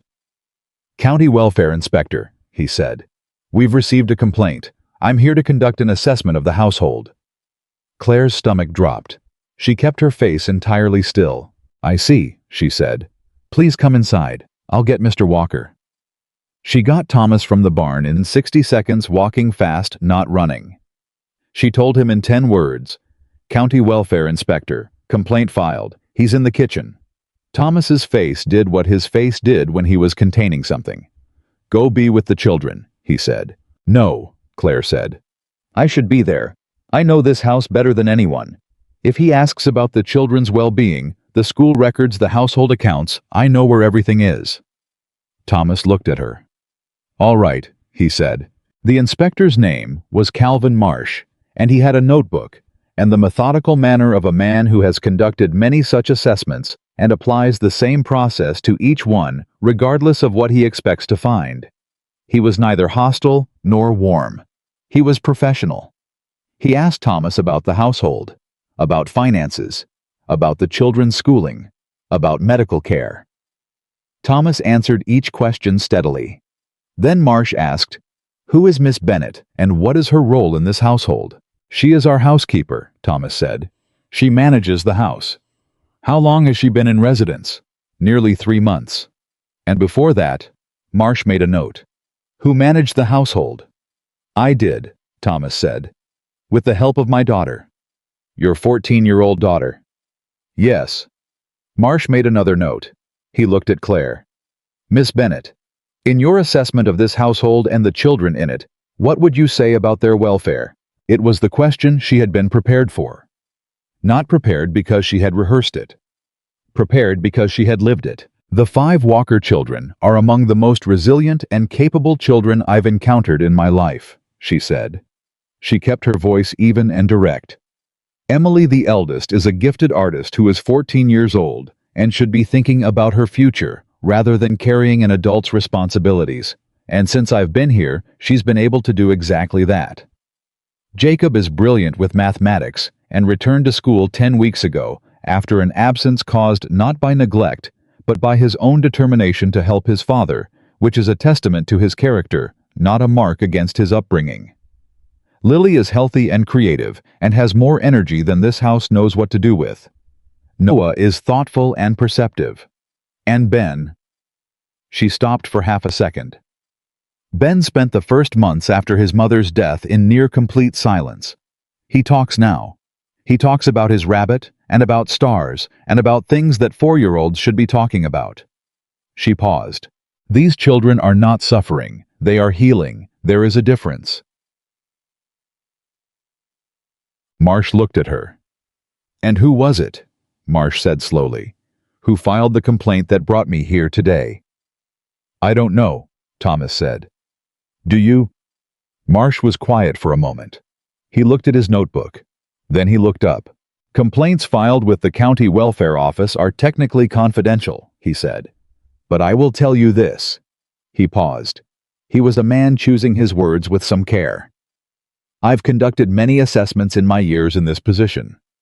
I know the difference between a household that requires intervention and a household that someone wants to appear to require intervention. He looked at Thomas. I'll be filing my report next week. I think you'll find it satisfactory. The kitchen was very quiet. Thank you, Thomas said. Marsh stood. He looked around the kitchen, the order of it, the evidence of a house genuinely running, and he nodded once, the nod of a professional who has seen what he came to see. Good day, he said, and left. The sound of his wagon diminishing down the road was the loudest thing in the kitchen for a full minute. Then Thomas said without turning around, He knows it's Whitmore. He didn't say that, Claire said. He didn't have to, Thomas said. He was right. He turned around. He's escalating, Thomas said. County welfare. After the custody letter, he's escalating. Yes, Claire said. Which means Darrow's letter worried him, Thomas said. Which means we hit something real. After their trip to Millbrook, Darrow had sent a formal letter to Whitmore's bank citing the Kettleworth correspondence to Harriet Mercer as potential evidence of bad faith in the bank's management of the Walker mortgage and requesting assurance that no acceleration clause would be invoked without legitimate cause. It was a legal shot across the bow. Darrow had been cautiously optimistic. Claire had been cautiously less so. She had been right to be cautious. He's going to come at us directly now, Claire said. He's not building a case anymore. He's applying pressure. Thomas looked at her. What do we do? He said. It was the same question he had asked weeks ago at this same table. But it sounded different now. It sounded like the question of a man who was already getting up to fight, asking his partner which direction to swing. We call his bluff, Claire said. We go public. Thomas blinked. What? Whitmore's strategy depends on things looking inevitable, Claire said. Rumors in town, an anonymous letter to a grieving cousin, a welfare complaint filed quietly. All of it builds a picture that nobody can quite point at directly because none of it is public. She leaned forward. What happens if it becomes public? Thomas stared at her. You want to tell people, he said. In town. I want to talk to Morrison, Claire said. To Ruth Hadley's husband who's on the county board.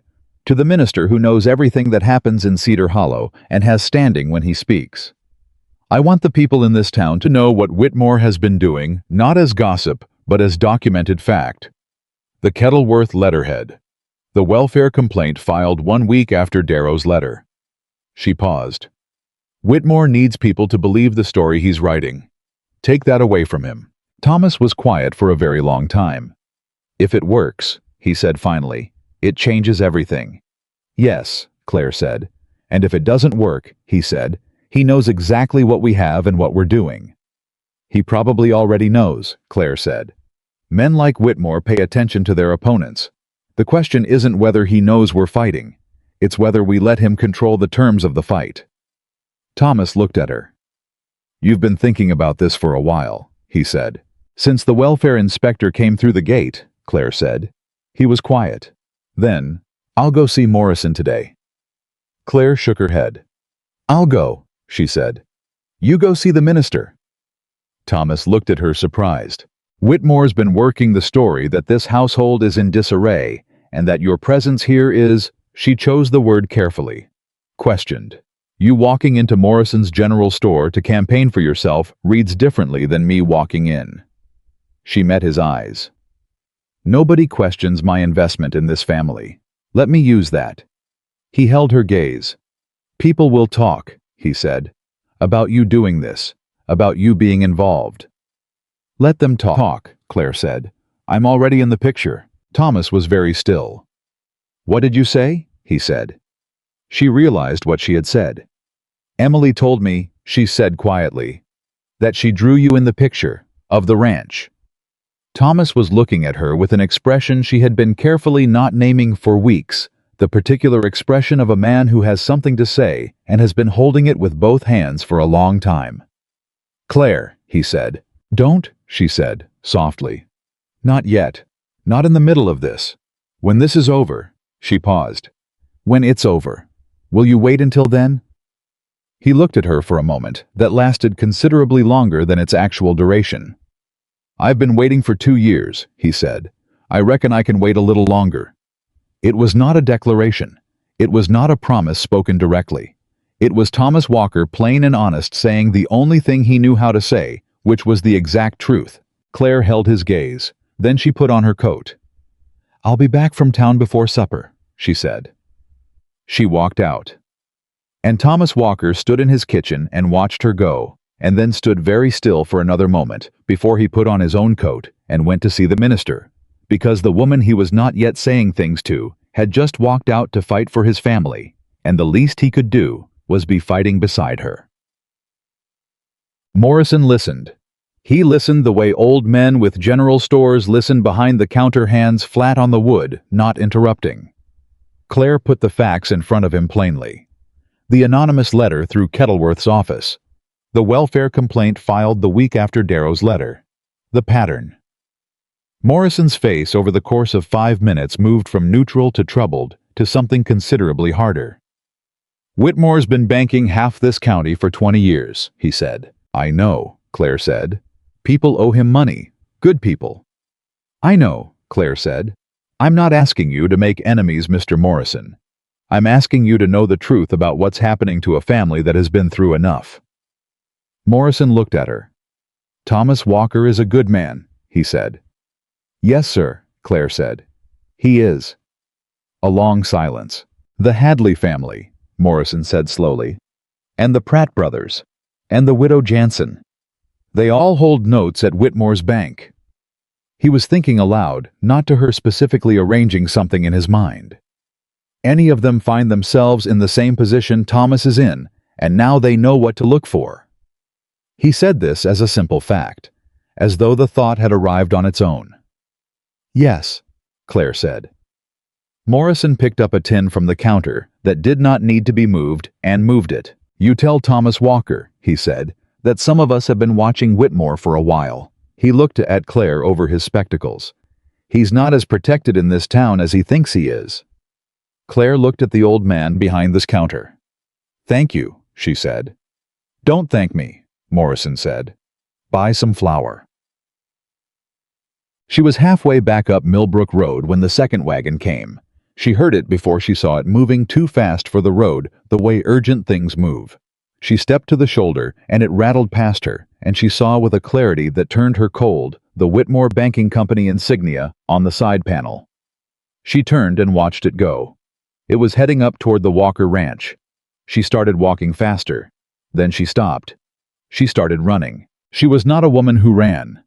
She was a woman who managed things carefully and thought before she acted and never let panic make her decisions.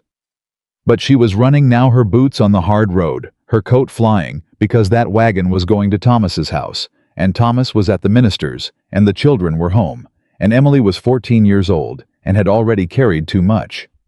She came up the road to find the wagon stopped in the yard. 2 men were on the porch. Emily was in the doorway. Claire came through the gate and walked straight up the porch steps and put herself beside Emily without stopping and looked at the 2 men. One was in his 50s, well-dressed with the ease of a man who occupies important rooms. The other was younger, carried papers. "Richard Whitmore," the older man said pleasantly, as though this were a social call. Claire looked at him. This was the first time she had seen him. She had built a picture of him from everything she'd learned, and the picture had been accurate in every detail. He was exactly the kind of man he had been in her mind, polished, pleasant, with cold eyes that processed people as variables. "Mr. Walker isn't home," Claire said. "That's all right," Whitmore said. "I've come to serve notice." He nodded to the younger man, who stepped forward and extended a folded document. "Miss Bennett, is it?" "Yes. Per the terms of Mr. Walker's mortgage, Whitmore Banking Company is invoking the inspection clause. An official assessment of the property's viability will be conducted 1 week from today." Emily's hand found Claire's arm. Claire did not take the document. "On what basis?" she said.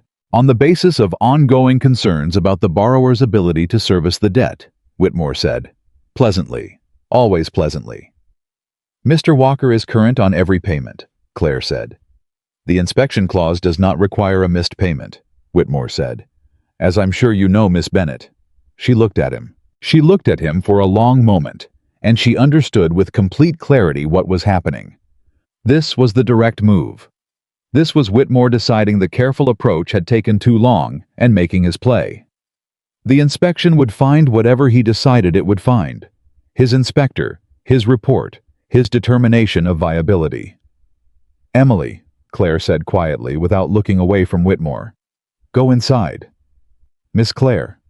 "Inside," Claire said. Emily went. Claire looked at Whitmore. "I'll take the notice," she said. She took it. Whitmore looked at her with the particular look of a man assessing an obstacle. Then he smiled a real smile in its way. The smile of a man who enjoys a fight when he is confident of winning it. "1 week," he said.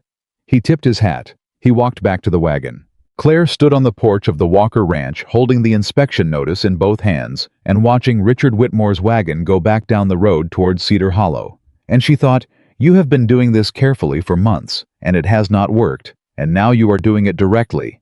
And I want you to understand that directly is how I fight best." She went inside. Emily was standing in the kitchen with all 4 of the other children around her. Jacob back from school early for some reason. Lily and Noah and Ben in a cluster, and they were all looking at Claire with the same expression. Afraid, but steady.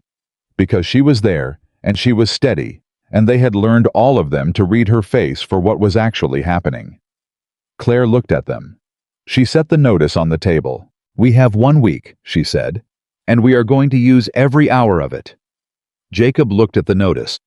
"Can we fight it?" he said. "Yes," Claire said. "How?" She looked at her 5 children. Not hers by law, not hers by blood, but hers by every morning and every supper and every quiet evening and every small step back toward living that she had witnessed and been part of. And she felt something in her that was not fear and was not uncertainty, but was the particular fierce clarity of a person who knows exactly what they are fighting for. By making sure that when that inspector walks into this house, she said, what he sees is the truth, because the truth is the one thing Whitmore can't manufacture and can't control. She looked at each of them. "And the truth is this," she said. "This is a home, not a perfect one, not a wealthy one, but a real one, and we are going to prove it." Thomas came home an hour after Whitmore's wagon left. Claire heard his horse on the road before she saw him, and she was already at the door when he came through the gate, and the expression on her face told him something had happened before she said a word. She handed him the notice on the porch. He read it standing up. She watched his face, and she watched him control it, and she watched what it cost him to control it. 1 week, he said. 1 week, she confirmed. He folded the notice. He put it in his coat pocket. He looked at the mountain above the ranch for a long moment, the way men look at distance when they need something steady to fix their eyes on. "He moved fast," Thomas said. "Faster than I expected," Claire said. "Which means Morrison got to someone before I even got back up the road. Whitmore heard we were talking in town, and he moved." Thomas turned and looked at her. "Morrison talked to someone already." "I think so," Claire said. "I think Whitmore has ears, and he heard that the situation was changing, and he decided to stop being careful." She paused. "Which is actually what we wanted." Thomas blinked. "We wanted him to do this," Claire said. "A quiet, invisible campaign is hard to fight. A formal legal document." She nodded toward his coat pocket. "That's something Darrow can work with." Thomas stared at her for a moment. Then he went inside and found his children at the kitchen table, and he looked at all 5 of them for a long moment. Jacob straight-backed and tight-jawed. Emily holding Ben's hand. Lily watching her father with the enormous eyes of a child who trusts him completely and is frightened and trying not to show it. Noah utterly still in his corner of the room way, Ben clutching George the rabbit against his chest. Thomas pulled out his chair and sat down. "Listen to me," he said. Not loud, completely steady. "Nobody is taking this ranch. Nobody is separating this family. I need you to trust me." "We trust you, Pa," Lily said instantly. Emily nodded. Jacob nodded. Noah said nothing, but his chin came up slightly in a way that meant the same thing. Ben looked at Thomas and then at Claire standing in the doorway. "Miss Claire's going to fix it," Ben said. with complete confidence, as though this were a known fact like the direction of the wind or the reliability of morning. Thomas looked at Claire. Claire looked at Ben.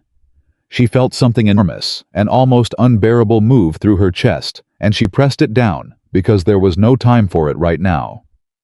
"Your pa and I are going to fix it together," she said. "But I need all of you to do something for me this week." They looked at her. "Be exactly who you are," she said. "Don't perform. Don't try to look like something. Just be this family the way you are every day. Can you do that?" 5 heads nodded. She looked at Thomas. He gave her the smallest nod. She went to send the telegram to Darrow. The week that followed was the hardest Claire had spent in years, and the most alive she had felt in longer than that. She and Thomas sat at the kitchen table after the children were in bed every night going through what they had. The documentation box, the school records, the livestock logs. Thomas had kept meticulous. She discovered his own careful handwriting, recording every head of cattle, every medical treatment, every birth and loss going back 3 years. He had not been neglecting the ranch.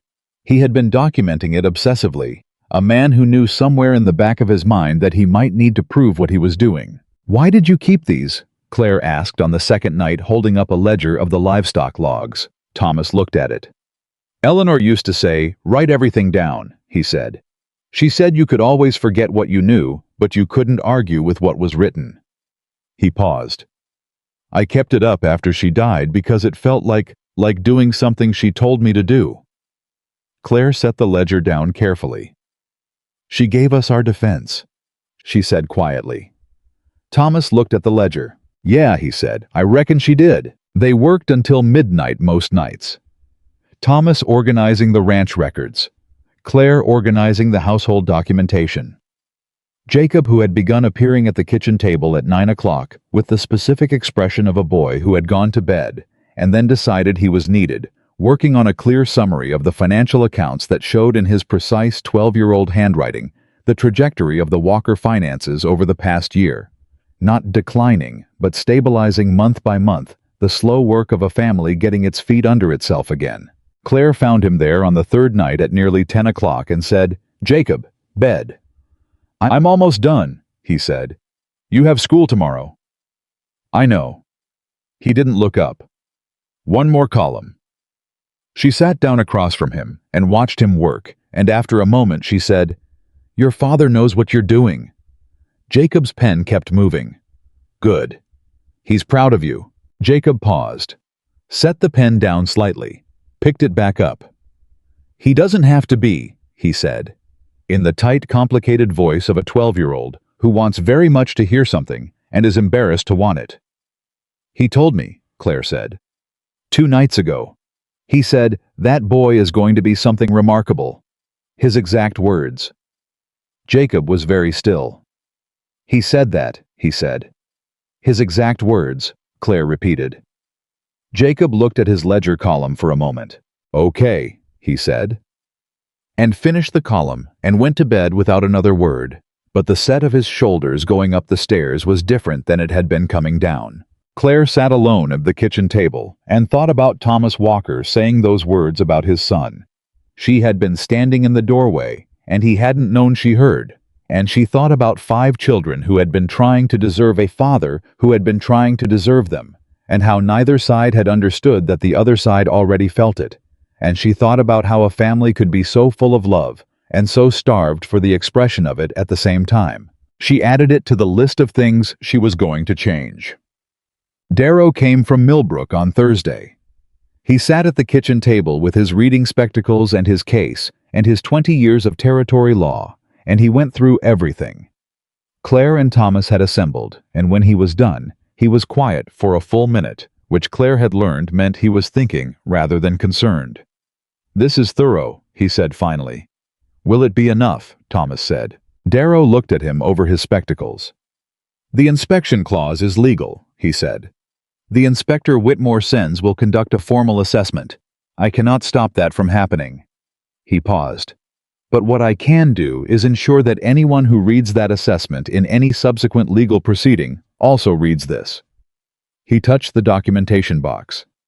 and that they know about the Kettleworth letter to Mrs. Mercer, and that they understand the timeline. Darrow's letter to Whitmore followed in 8 days, by a welfare complaint, followed in 10 days, by the formal inspection notice. Is that enough to show bad faith? Claire said.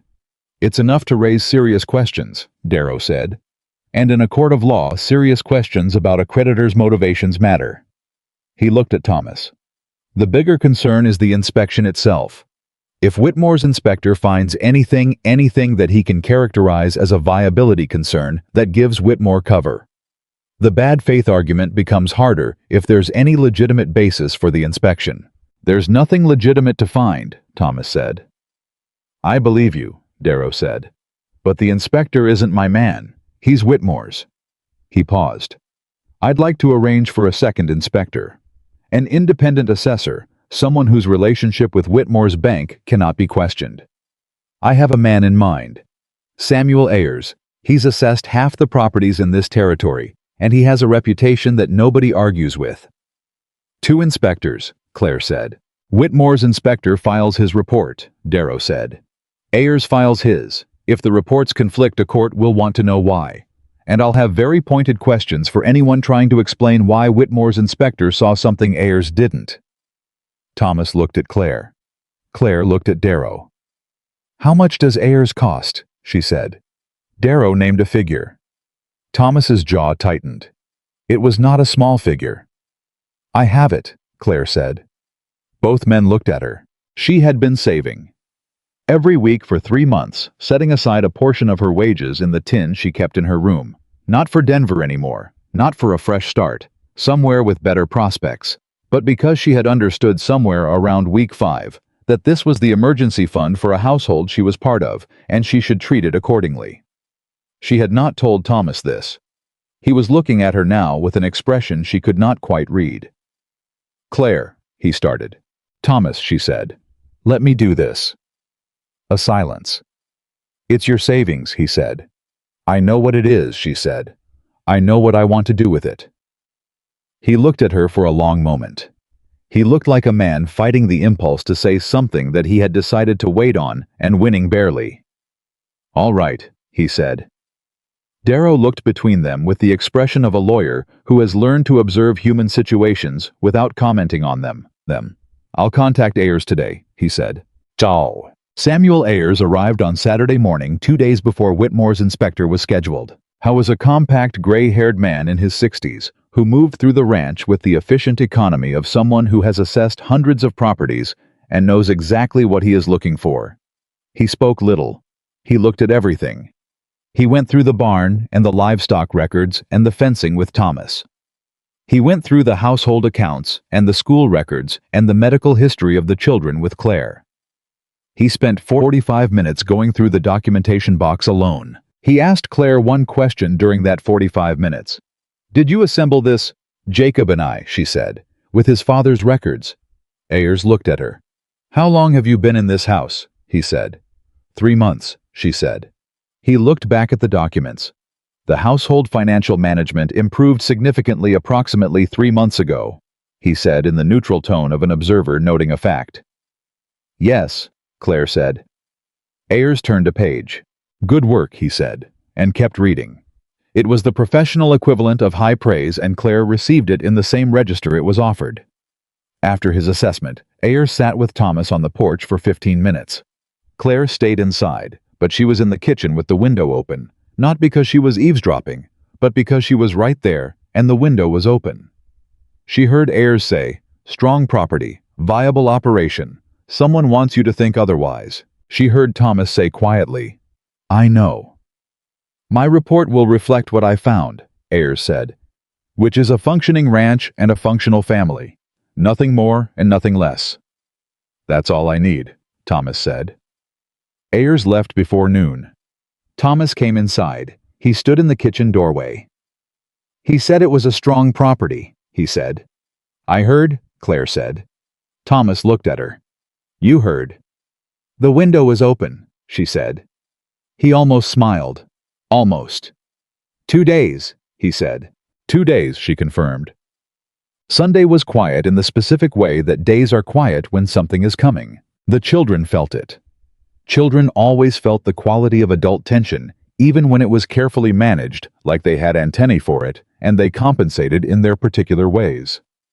Lily played the music box 3 times. Noah followed Thomas around the ranch all morning without saying anything. Just being present in the way he instinctively understood mattered even when he couldn't articulate why. Emily drew. She drew for most of the afternoon, sitting at the parlor desk with the particular concentration of someone pouring something into the page. Jacob prepared. He had his ledger summary, and the school records and the household documentation laid out in neat order on the corner of the kitchen table, and he went through them twice in the morning and once after supper quietly, without explanation.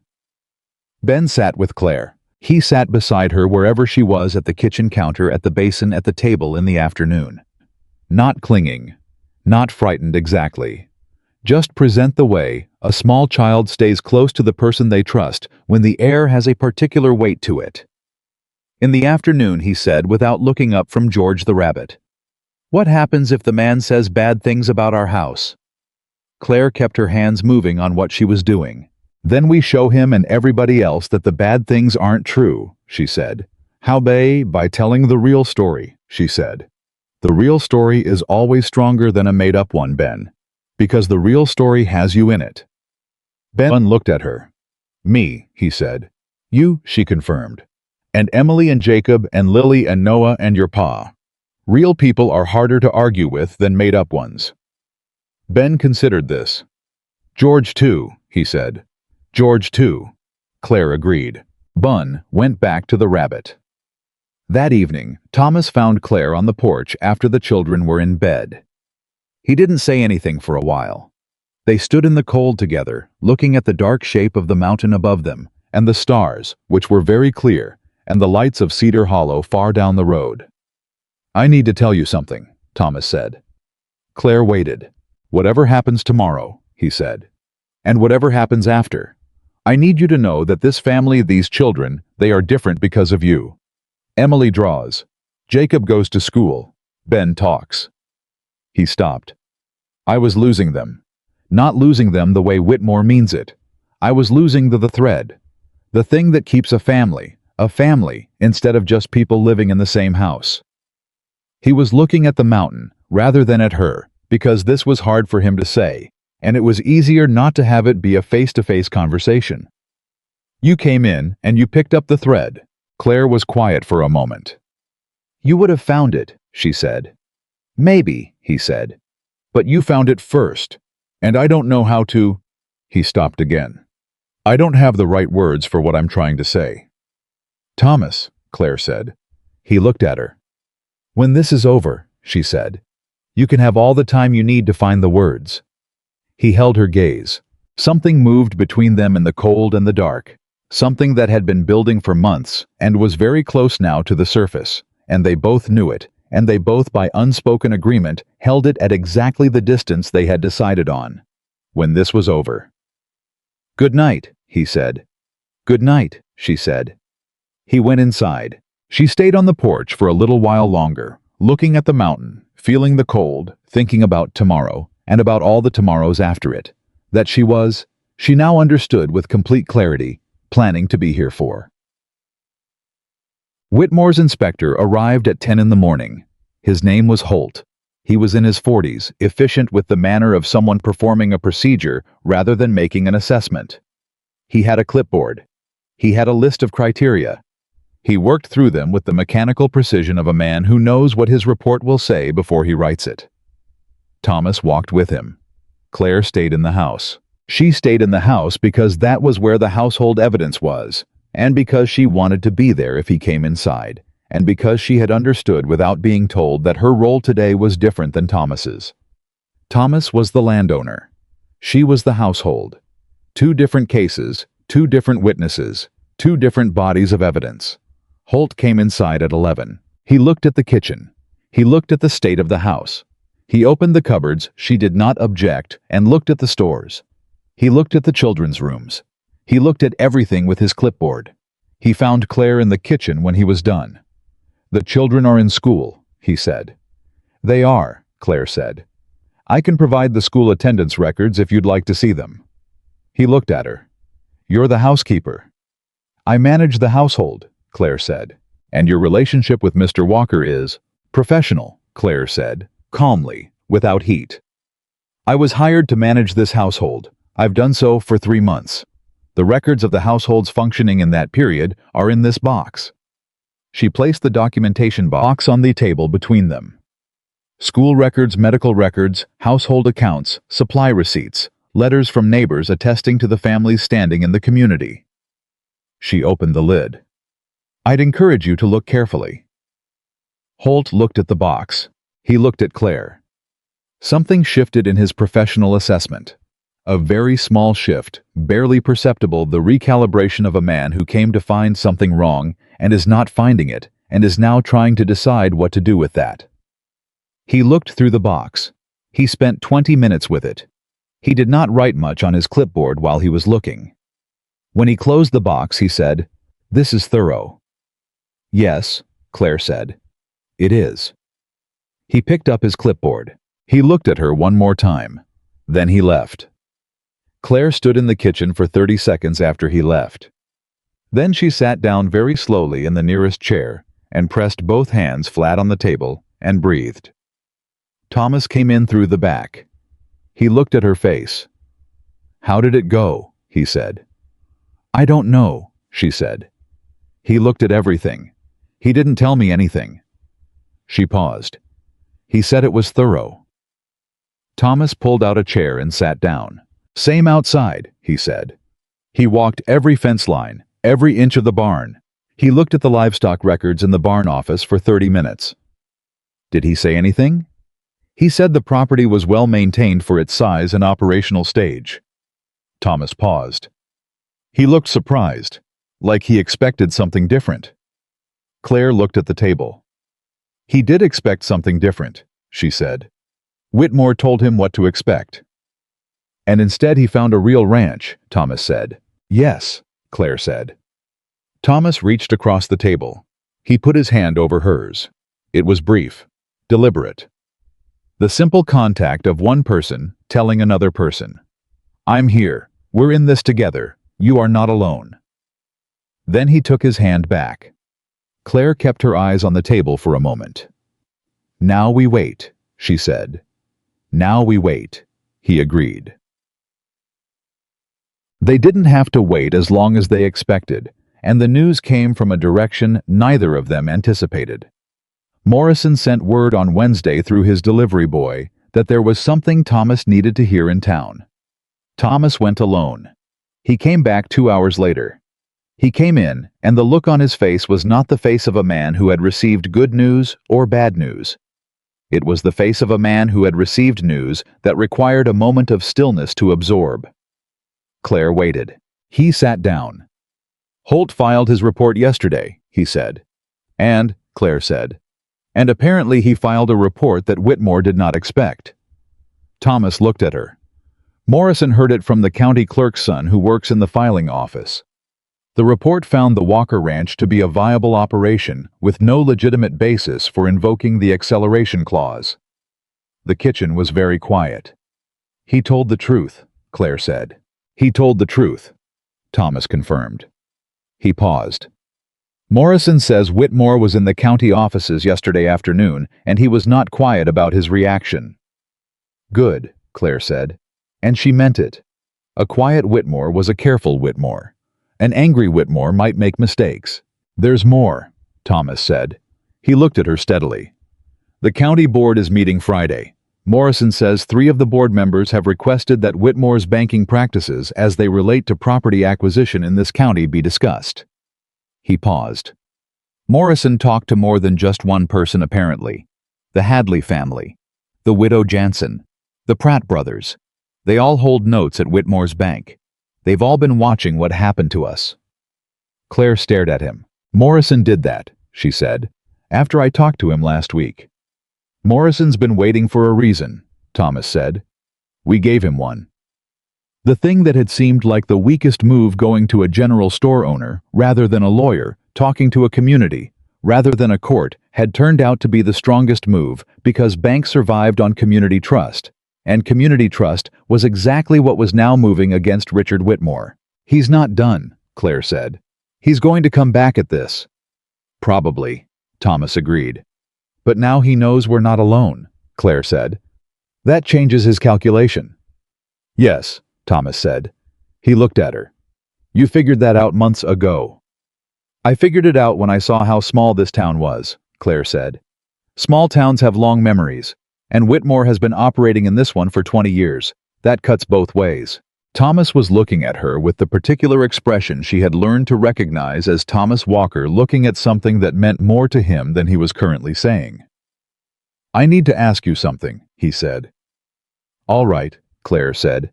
When this is actually finished, the legal pieces and the bank and all of it, what are you planning to do?" The question dropped into the air between them like something heavy placed gently. Claire looked at him. She had been waiting for this question. She had been waiting for it since the porch the other night, since the documentation box, since the night she had told him about Ben and the hand in her sleep. She had been carrying her answer for weeks. "I'm planning to stay," she said. "If you'll have me." Thomas held her gaze. "As our housekeeper," he said, testing the word, knowing it was the wrong word, saying it to see what she would do with it. "No," Claire said. "Not as your housekeeper." The kitchen was very quiet. "Then as what?" he said. His voice was low, completely controlled, completely serious. Claire looked at him. She looked at this man who had carried impossible weight and refused to put it down and had let her help him carry it, and had been honest with her from the first conversation, in a way that most people weren't honest in a year of knowing each other.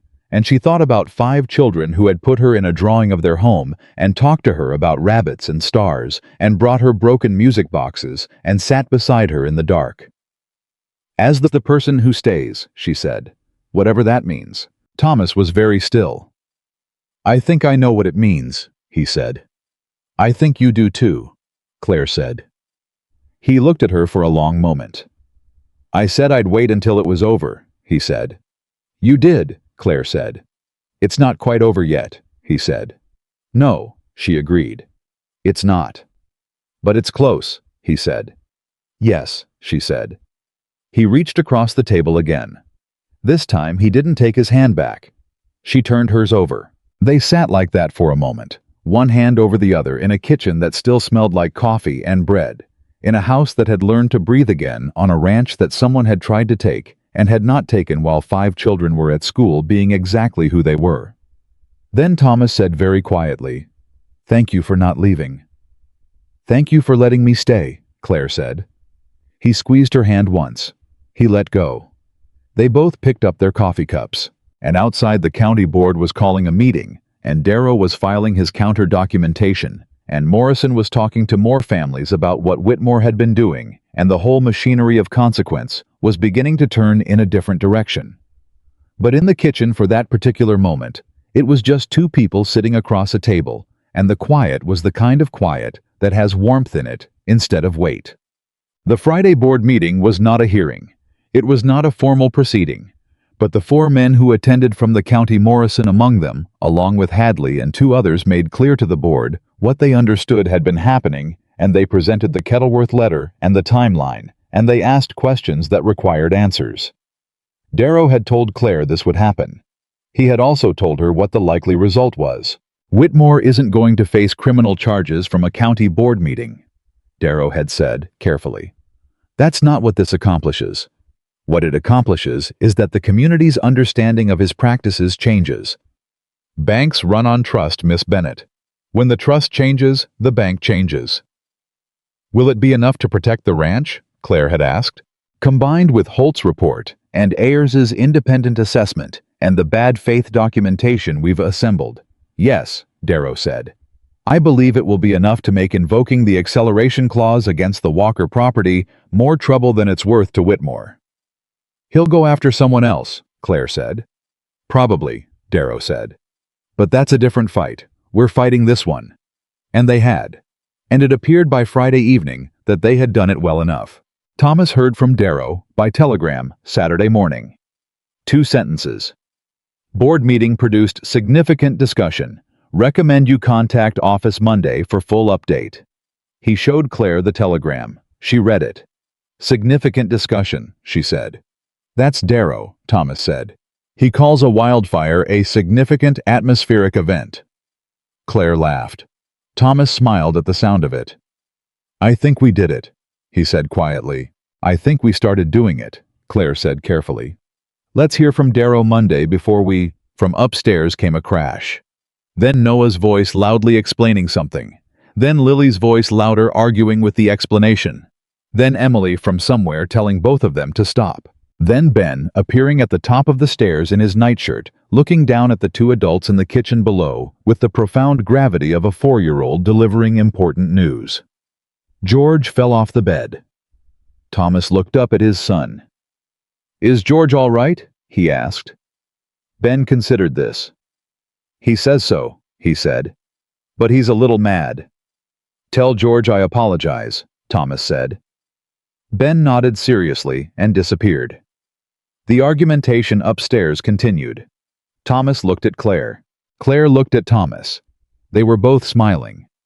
Not the careful, controlled, abbreviated smiles of people managing themselves in a difficult situation. Real ones. Wide and unguarded. The kind of smiles that happen when the weight lifts and the ordinary, ridiculous, beautiful fact of a family doing its family things fills the room. George is a little mad, Thomas said. Understandably, Claire said. Upstairs the arguing had shifted into the sound of Lily playing the music box, which was apparently her answer to all disputes, and Noah's voice had taken on a different quality, and Emily said something that made both younger children laugh. The house breathed. Thomas looked at Claire. Monday, he said. Monday, she agreed. And they both knew without saying it, because they had both become fluent in the language of what wasn't said, that Monday was going to be the beginning of something rather than the end, and that the something it was beginning was the life they were both slowly and carefully, and with full understanding of what it meant, choosing. Darrow's news on Monday was better than significant. Whitmore had, through Kettleworth, sent a formal communication to Darrow's office over the weekend. The tone Darrow said with the neutral precision of a lawyer, savoring something he would not allow himself to savor aloud, was conciliatory. Whitmore's bank was prepared to extend the Walker mortgage at a revised interest rate. The inspection clause going forward would require 60 days' notice rather than 30. The acceleration clause would require a formal missed payment, not merely the bank's discretionary assessment of viability. Thomas sat in Darrow's office in Millbrook and read the revised terms twice. Then he looked at Darrow. Why? He said. Why did he back down? Darrow set his spectacles on his desk. Because the county board meeting made 3 things very clear to Richard Whitmore. First, that the community is paying attention to his practices. Second, that Holt's report eliminated any defensible basis for proceeding against your property. Third, he paused. The Pratt brothers have a note at Whitmore's bank that comes due in April. The widow Jansen has one that comes due in June. If Whitmore had tried to proceed against you, and the community had been watching, those families would have had very strong grounds to challenge their own notes on the same bad faith argument. He met Thomas's eyes. Whitmore decided that 1 parcel of water access land is not worth the exposure. Thomas was quiet. So it was always about whether we were alone, he said. Yes, Darrow said. It generally is. Thomas folded the revised terms. He shook Darrow's hand. He rode home faster than he usually rode. He came through the door, and Claire was at the stove, and she turned at the sound of him and read his face in under 2 seconds. Her hand went to her mouth. It's done, she said. It's done, he said. She closed her eyes briefly. When she opened them, he was crossing the kitchen toward her, 3 steps, and he stopped in front of her, and he said, It's over, Claire. She looked up at him. You said you'd wait until it was over, she said. I said I'd wait, he confirmed. I've waited. She looked at this man. This quiet, honest, steadfast man, who had carried his family through the worst 2 years of his life, and had let her walk in and help carry it, and had never once made her feel like anything other than exactly what she had become, which was essential. Thomas, she said, "I know the situation is complicated," he said. "I know there are things to figure out. I know I'm a man with 5 children and a ranch, and I'm asking you to—" He stopped, gathered himself, tried again. "I'm asking if you'd be willing to make this permanent. All of it. The house, the children, me." He held her gaze with the particular directness that was the thing she had come to love most about him, the inability to be anything other than exactly honest. "I know what I'm asking. You're asking me to stay," she said. "I'm asking you to stay," he said. "But not as an employee. As family," she said. He exhaled. "Yes," he said. "As family." The kitchen was very quiet. Somewhere upstairs the faint sound of the music box. Claire looked at Thomas Walker and thought about a cloth bag and $11 and a pinned advertisement in a general store and a 4-mile road up a mountain and a broken porch board and a small boy standing in a doorway with devastating eyes who stepped aside like he already knew she was staying.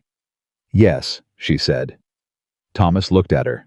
He reached up and took her face in both hands carefully, the way he handled everything precious, which was to say, completely and without hesitation, and he kissed her. Brief, certain, real. The kind of kiss that is not a question and not a performance, but a declaration between two people who have already decided. When he stepped back, his eyes were very clear. "I'll talk to the children tonight," he said. "Let me be there," Claire said. "I was counting on it," he said. And then, because this was a house with 5 children, and the moment could only hold so long before life reasserted itself. The back door opened, and Emily came in from collecting eggs with the basket on her arm, and she looked at the 2 adults standing in the kitchen, approximately 6 inches closer together than usual, and she stopped. She looked at her father. She looked at Claire. Something moved across Emily's face complex, layered the expression of a 14-year-old who is old enough to understand everything, and young enough to still be surprised by it, and then it settled into something that was unmistakably relief. "Finally," Emily said. She set the egg basket on the counter and went upstairs. Thomas looked at Claire. Claire looked at Thomas. "Finally," he said. She laughed. He smiled. And the house held them, all of them, in the particular warmth of a place that had learned to be a home again. That evening came fast. Thomas had said he would talk to the children after supper, and supper happened, the way supper always happened in the Walker house. The controlled chaos of 5 children finding their chairs. The bread passed hand to hand. Noah reporting something from school that only he found remarkable. Lily eating 3 bites and then talking for 4 minutes straight. Ben feeding George the rabbit a piece of bread crust under the table in the specific way he did it when he thought nobody was watching. Claire watched him do it. She had been watching him do it for 3 months, and she still hadn't said anything about it, because some things were more important than table rules, and a 4-year-old boy feeding his rabbit under the table was one of them. Thomas let supper finish. He let Emily clear the plates. He let the ordinary rhythm of the evening go its full length, because he was a man who understood that the moment you were preparing for deserved the dignity of the ordinary things that came before it. Then he said, "I need everybody to sit down for a minute." The children heard something in his voice. Not alarm, they knew his alarm voice had learned it the hard way, but something different, something deliberate. They all sat back down without argument, which was itself unusual enough that Emily glanced at Claire across the table. Claire kept her face steady and warm. Thomas put both hands flat on the table. "You all know what's been happening these past weeks," he said. "With Whitmore, with the bank." He paused. "It's done. We won. The ranch is ours, and nobody is touching it." A silence. Then Lily made a sound that was not quite a word, flung herself sideways into Jacob's arm, and Jacob caught her with the automatic reflex of an older sibling, and then looked at his father with his jaw moving in the Walker way that meant he was handling something large. "Really?" Jacob said. "Really?" Thomas said. Noah said nothing, but something happened in his face that was quiet and complete. Complete the expression of a child who has been waiting for permission to stop being afraid and has just received it. Ben looked at Claire. "Did you fix it?" he said. "Your pa and I fixed it together," Claire said. Bun looked at his father. Thomas looked back at his youngest son. "Miss Claire helped us more than I can say," Thomas said. "More than I think any of us can say." The table was quiet now in a different way. Attentive. The children felt the shape of what was coming the way children feel the shape of weather, and they were still. Thomas looked at Claire. He looked back at his children. "I want to ask Claire to stay," he said. "Not as our housekeeper. As more than that." He stopped, started again. He was not a man of speeches, and he was not going to pretend to be one. "I love her," he said, simply, plainly, the most Thomas Walker sentence possible. "I'd like her to be part of this family, permanently, but I'm asking you all 5 of you, because this isn't only my decision." The table held the words. Emily's eyes had gone bright, not tearful. Emily did not cry easily, had spent too long being the strong one, but bright with something that had been pressed down for a long time, and was now allowed up. Lily had stopped moving entirely, which was the closest she ever got to stunned. Jacob was looking at the table with his pen-moving expression, processing. Noah was looking at Claire with the quiet, complete attention that was his mode when something mattered to him. And Bun picked up George the rabbit from his lap and set him on the table, which was technically not allowed, and looked at the rabbit with great seriousness, and then looked at Claire. "George says yes," he said. The table erupted. Lily launched herself at Claire before anyone else moved arms around her neck, talking at approximately the speed of a runaway wagon. Jacob reached across and grabbed Claire's arm in the brief, fierce grip of a 12-year-old boy expressing everything he was not going to say in words. Noah slid out of his chair and came around the table and stood beside her and put his hand on her shoulder in his particular way, deliberate and quiet and entirely certain. Emily walked around the table and stood in front of Claire, who had Lily still attached to her and Jacob's hand on her arm, and Noah beside her, and Emily looked at her with 14-year-old gravity and said, "I put you in the picture." "I know," Claire said. "I put you in because you already were," Emily said. "In the actual picture of this place." Her voice was very steady. "I just wanted you to see it." Claire reached out and pulled Emily in and held all of them, the ones she could reach, the ones pressing in. And the table was loud with Lily talking, and Ben explaining to George what was happening, and Noah saying nothing at all, but not moving away. And in the middle of it, Thomas Walker sat at the head of his table and looked at his family, and looked like a man who has been given back something he had stopped believing he deserved. Claire caught his eye over Emily's shoulder. I didn't look away. Neither did she. The conversation with Harriet Mercer happened by letter, and it happened because Claire wrote to her first. Thomas had not expected this. Claire wrote the letter on a Thursday evening, 3 days after the table conversation, and she told Thomas she was writing it, and he said carefully, "You don't have to do that." "I know I don't have to," Claire said. "I want to." She wrote to Harriet plainly. She told her that Thomas had asked her to stay, and that she had said yes, and that she wanted Harriet to hear it from her directly, not through town talk. She told her that her love for Eleanor's children was not a threat to Eleanor's memory. She told her that she had never tried to replace Eleanor Walker, and had no intention of doing so because Eleanor Walker was irreplaceable, and the best thing Claire could do was make sure her children knew that every day. She wrote, "Eleanor gave these children roots. I am trying to help them grow. I believe she would have wanted them to grow." She sent it. Harriet's reply came 2 weeks later. It was 1 paragraph. She said she had read Claire's letter 3 times. She said she had looked at the photograph of Eleanor as a little girl that she had given Lily, and she had thought about what Eleanor would have wanted for her children, and she believed Claire was right.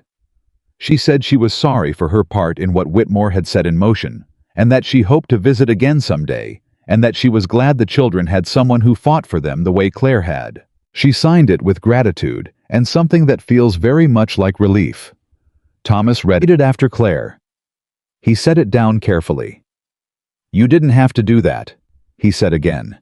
But differently this time. The way a person says something when they mean the opposite. "She needed to hear it," Claire said. "And she's Eleanor's family, which means she's your children's family, which means—" She paused. "She matters." Thomas looked at her. "You are the most—" He stopped, tried again. I don't have a word for what you are. You have time to find one, Claire said. He reached across the table and took her hand. He was getting better at that. The wedding was planned for spring, and between the decision and the spring, there was a winter, and the winter was the first winter in 3 years that the Walker Ranch spent without the weight of pure survival pressing down on every day of it. It was not easy. Winters in Cedar Hollow were not easy, and were not meant to be. The fences Thomas had repaired in the fall held against the first 2 storms, and needed work after the third. The livestock required the constant management of men who understood cold, the way ranchers understood it, which was personally. There were hard mornings and exhausted evenings and days when the work outweighed the reward by any reasonable measure. But there was also something else. There was supper every night at a table where people talked. There was Emily's drawings accumulating on a shelf in the parlor, getting better every week, acquiring a confidence that hadn't been there in September. There was Jacob walking to school in the mornings, and coming home with the slightly stunned expression of a boy, discovering that mathematics at school was against all expectation, even more interesting than the household ledgers. There was Lily, filling every quiet corner of the house with noise, which was exactly right, which was how it should be.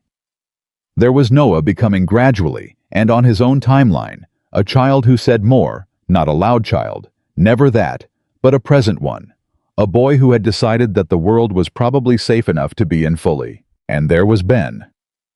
Ben talked now, the way rivers run constantly, inevitably, with the pure confidence of something that has found its direction.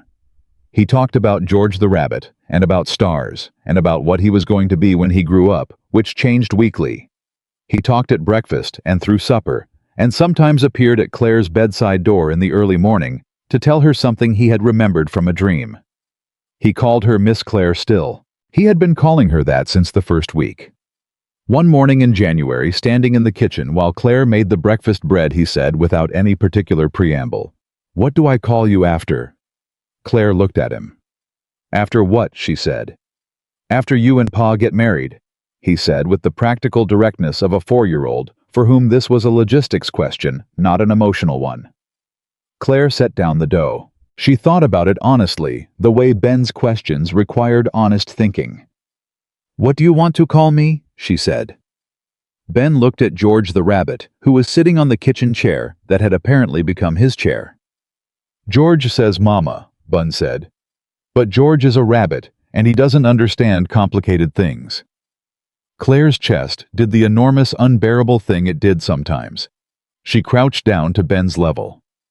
"What do you say?" she said. Bun looked at her with his direct, clear gaze. "I say Mama too," he said. "But only if that's okay, because I had a mama, and she went away, and I don't want to make her be gone more." Claire reached out and took his face in both hands. "Calling me Mama doesn't make your first mama more gone," she said carefully. "It just means you have room in your heart for more than one person who loves you. And you have the biggest heart of anyone I know, Ben Walker. It fits." Bun considered this. "Okay," he said. He climbed back up into his chair next to George. "Mama," he said, trying it out, testing the sound of it in the kitchen air. Claire said, and went back to the bread so he wouldn't see her face. "It sounds right," Ben reported to George. Claire kept her hands in the dough and did not let herself fall apart, which took everything she had. February brought the twist nobody expected.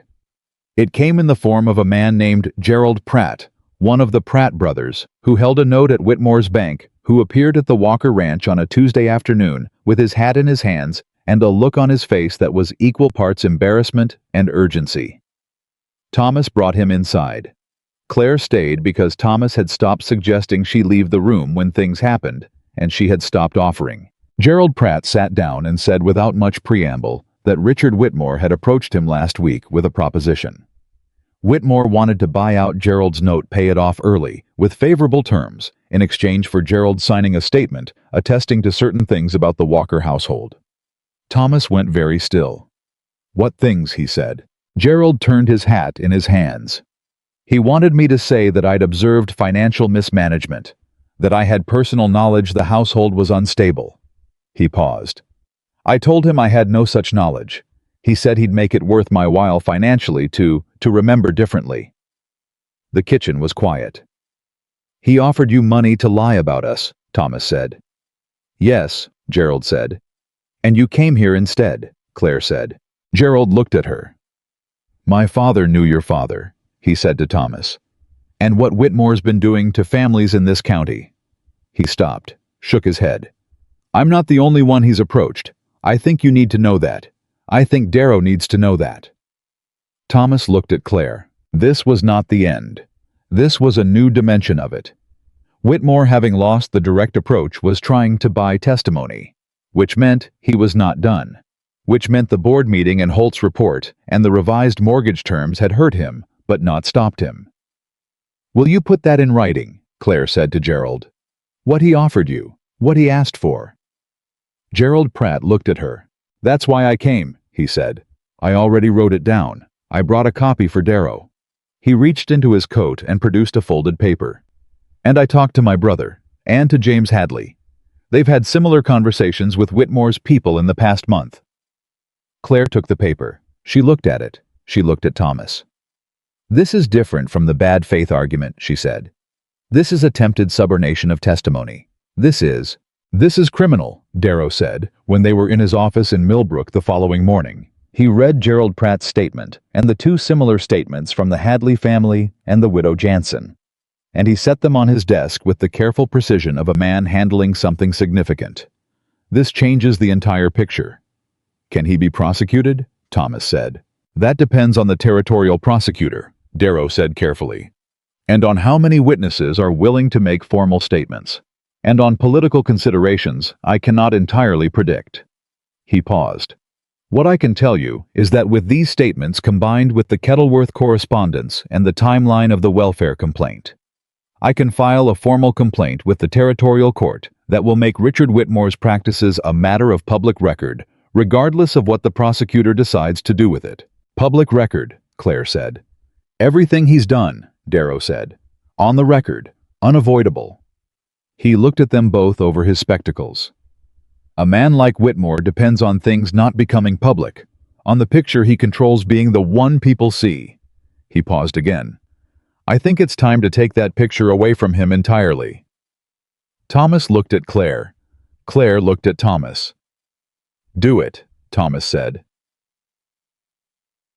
The filing happened in March. And what happened after the filing was not dramatic. It was not a single moment.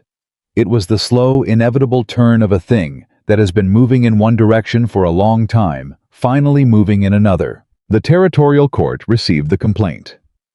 Whitmore's lawyer, Kettleworth himself, which had its own satisfying symmetry, filed a response. The response was, Darrow reported significantly less confident than Kettleworth's usual filings. 3 additional families came forward with accounts of similar approaches. The county board passed a resolution requiring formal documentation of all discretionary clause invocations by banking institutions operating in the county. Whitmore did not fight the Walker mortgage terms. He did not pursue the acceleration clause. He did not file any further welfare complaints. How was Claire understood doing what men like him did when the territory shifted against them, recalculating, regrouping, looking for a more favorable ground? He had not been defeated entirely. Men like him rarely were not in the clean, complete way of stories. But he had been made expensive. The Walker Ranch had cost him more than he gained, and he was a man who understood costs. The territorial court case would take time. It would resolve in ways that were beyond Claire and Thomas's control. But the ranch was theirs. That was what mattered. That was what had always mattered. Darrow sent word in mid-March with 3 words in the telegram. I think that's it. Thomas showed it to Claire. She read it twice. Then she went and told the children. The wedding was on a Saturday in April, when the last of the mountain snow had come down into the valley and the ground was soft, and the sky was the particular blue that Colorado saved for the days it wanted people to remember. Morrison closed the store for the afternoon, which Cedar Hollow had not seen happen since the day the railroad came through, and which accordingly brought most of the town to the Walker Ranch without requiring an additional invitation.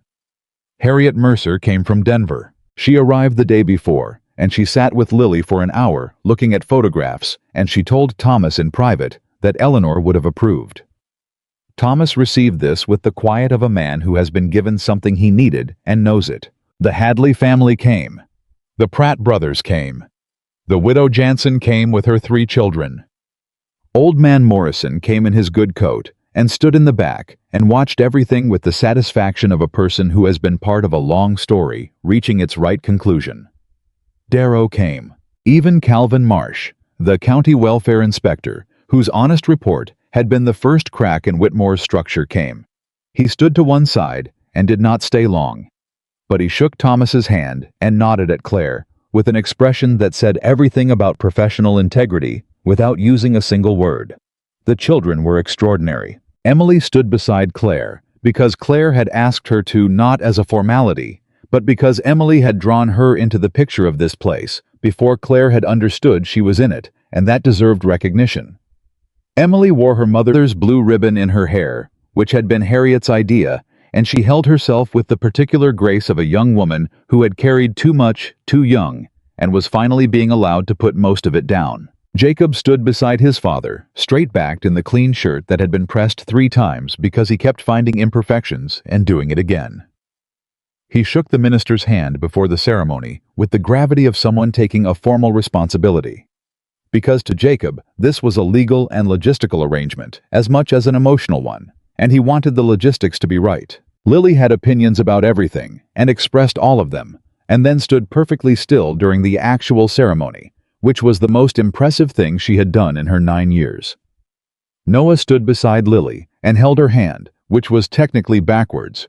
She was older, but which felt right to both of them, and they stood like that through the whole ceremony.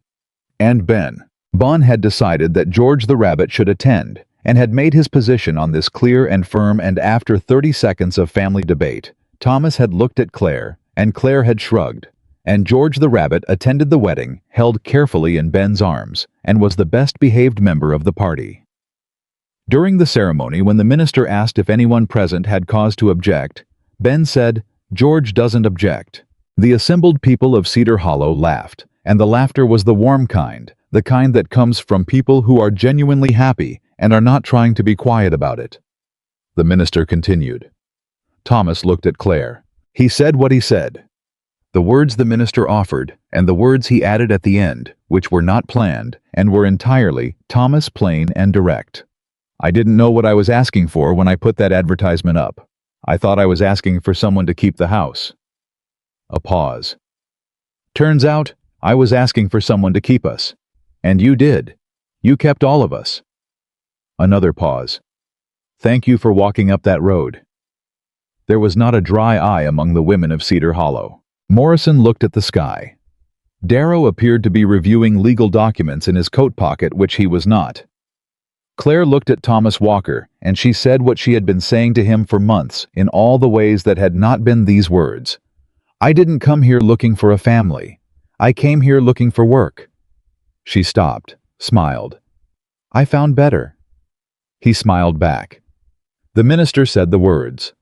Thomas kissed her. The assembled people of Cedar Hollow made a considerable amount of noise. Ben said to George, "That's my mama now."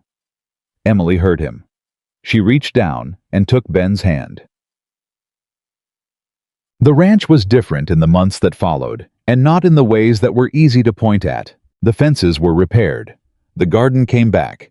Claire had known what it needed.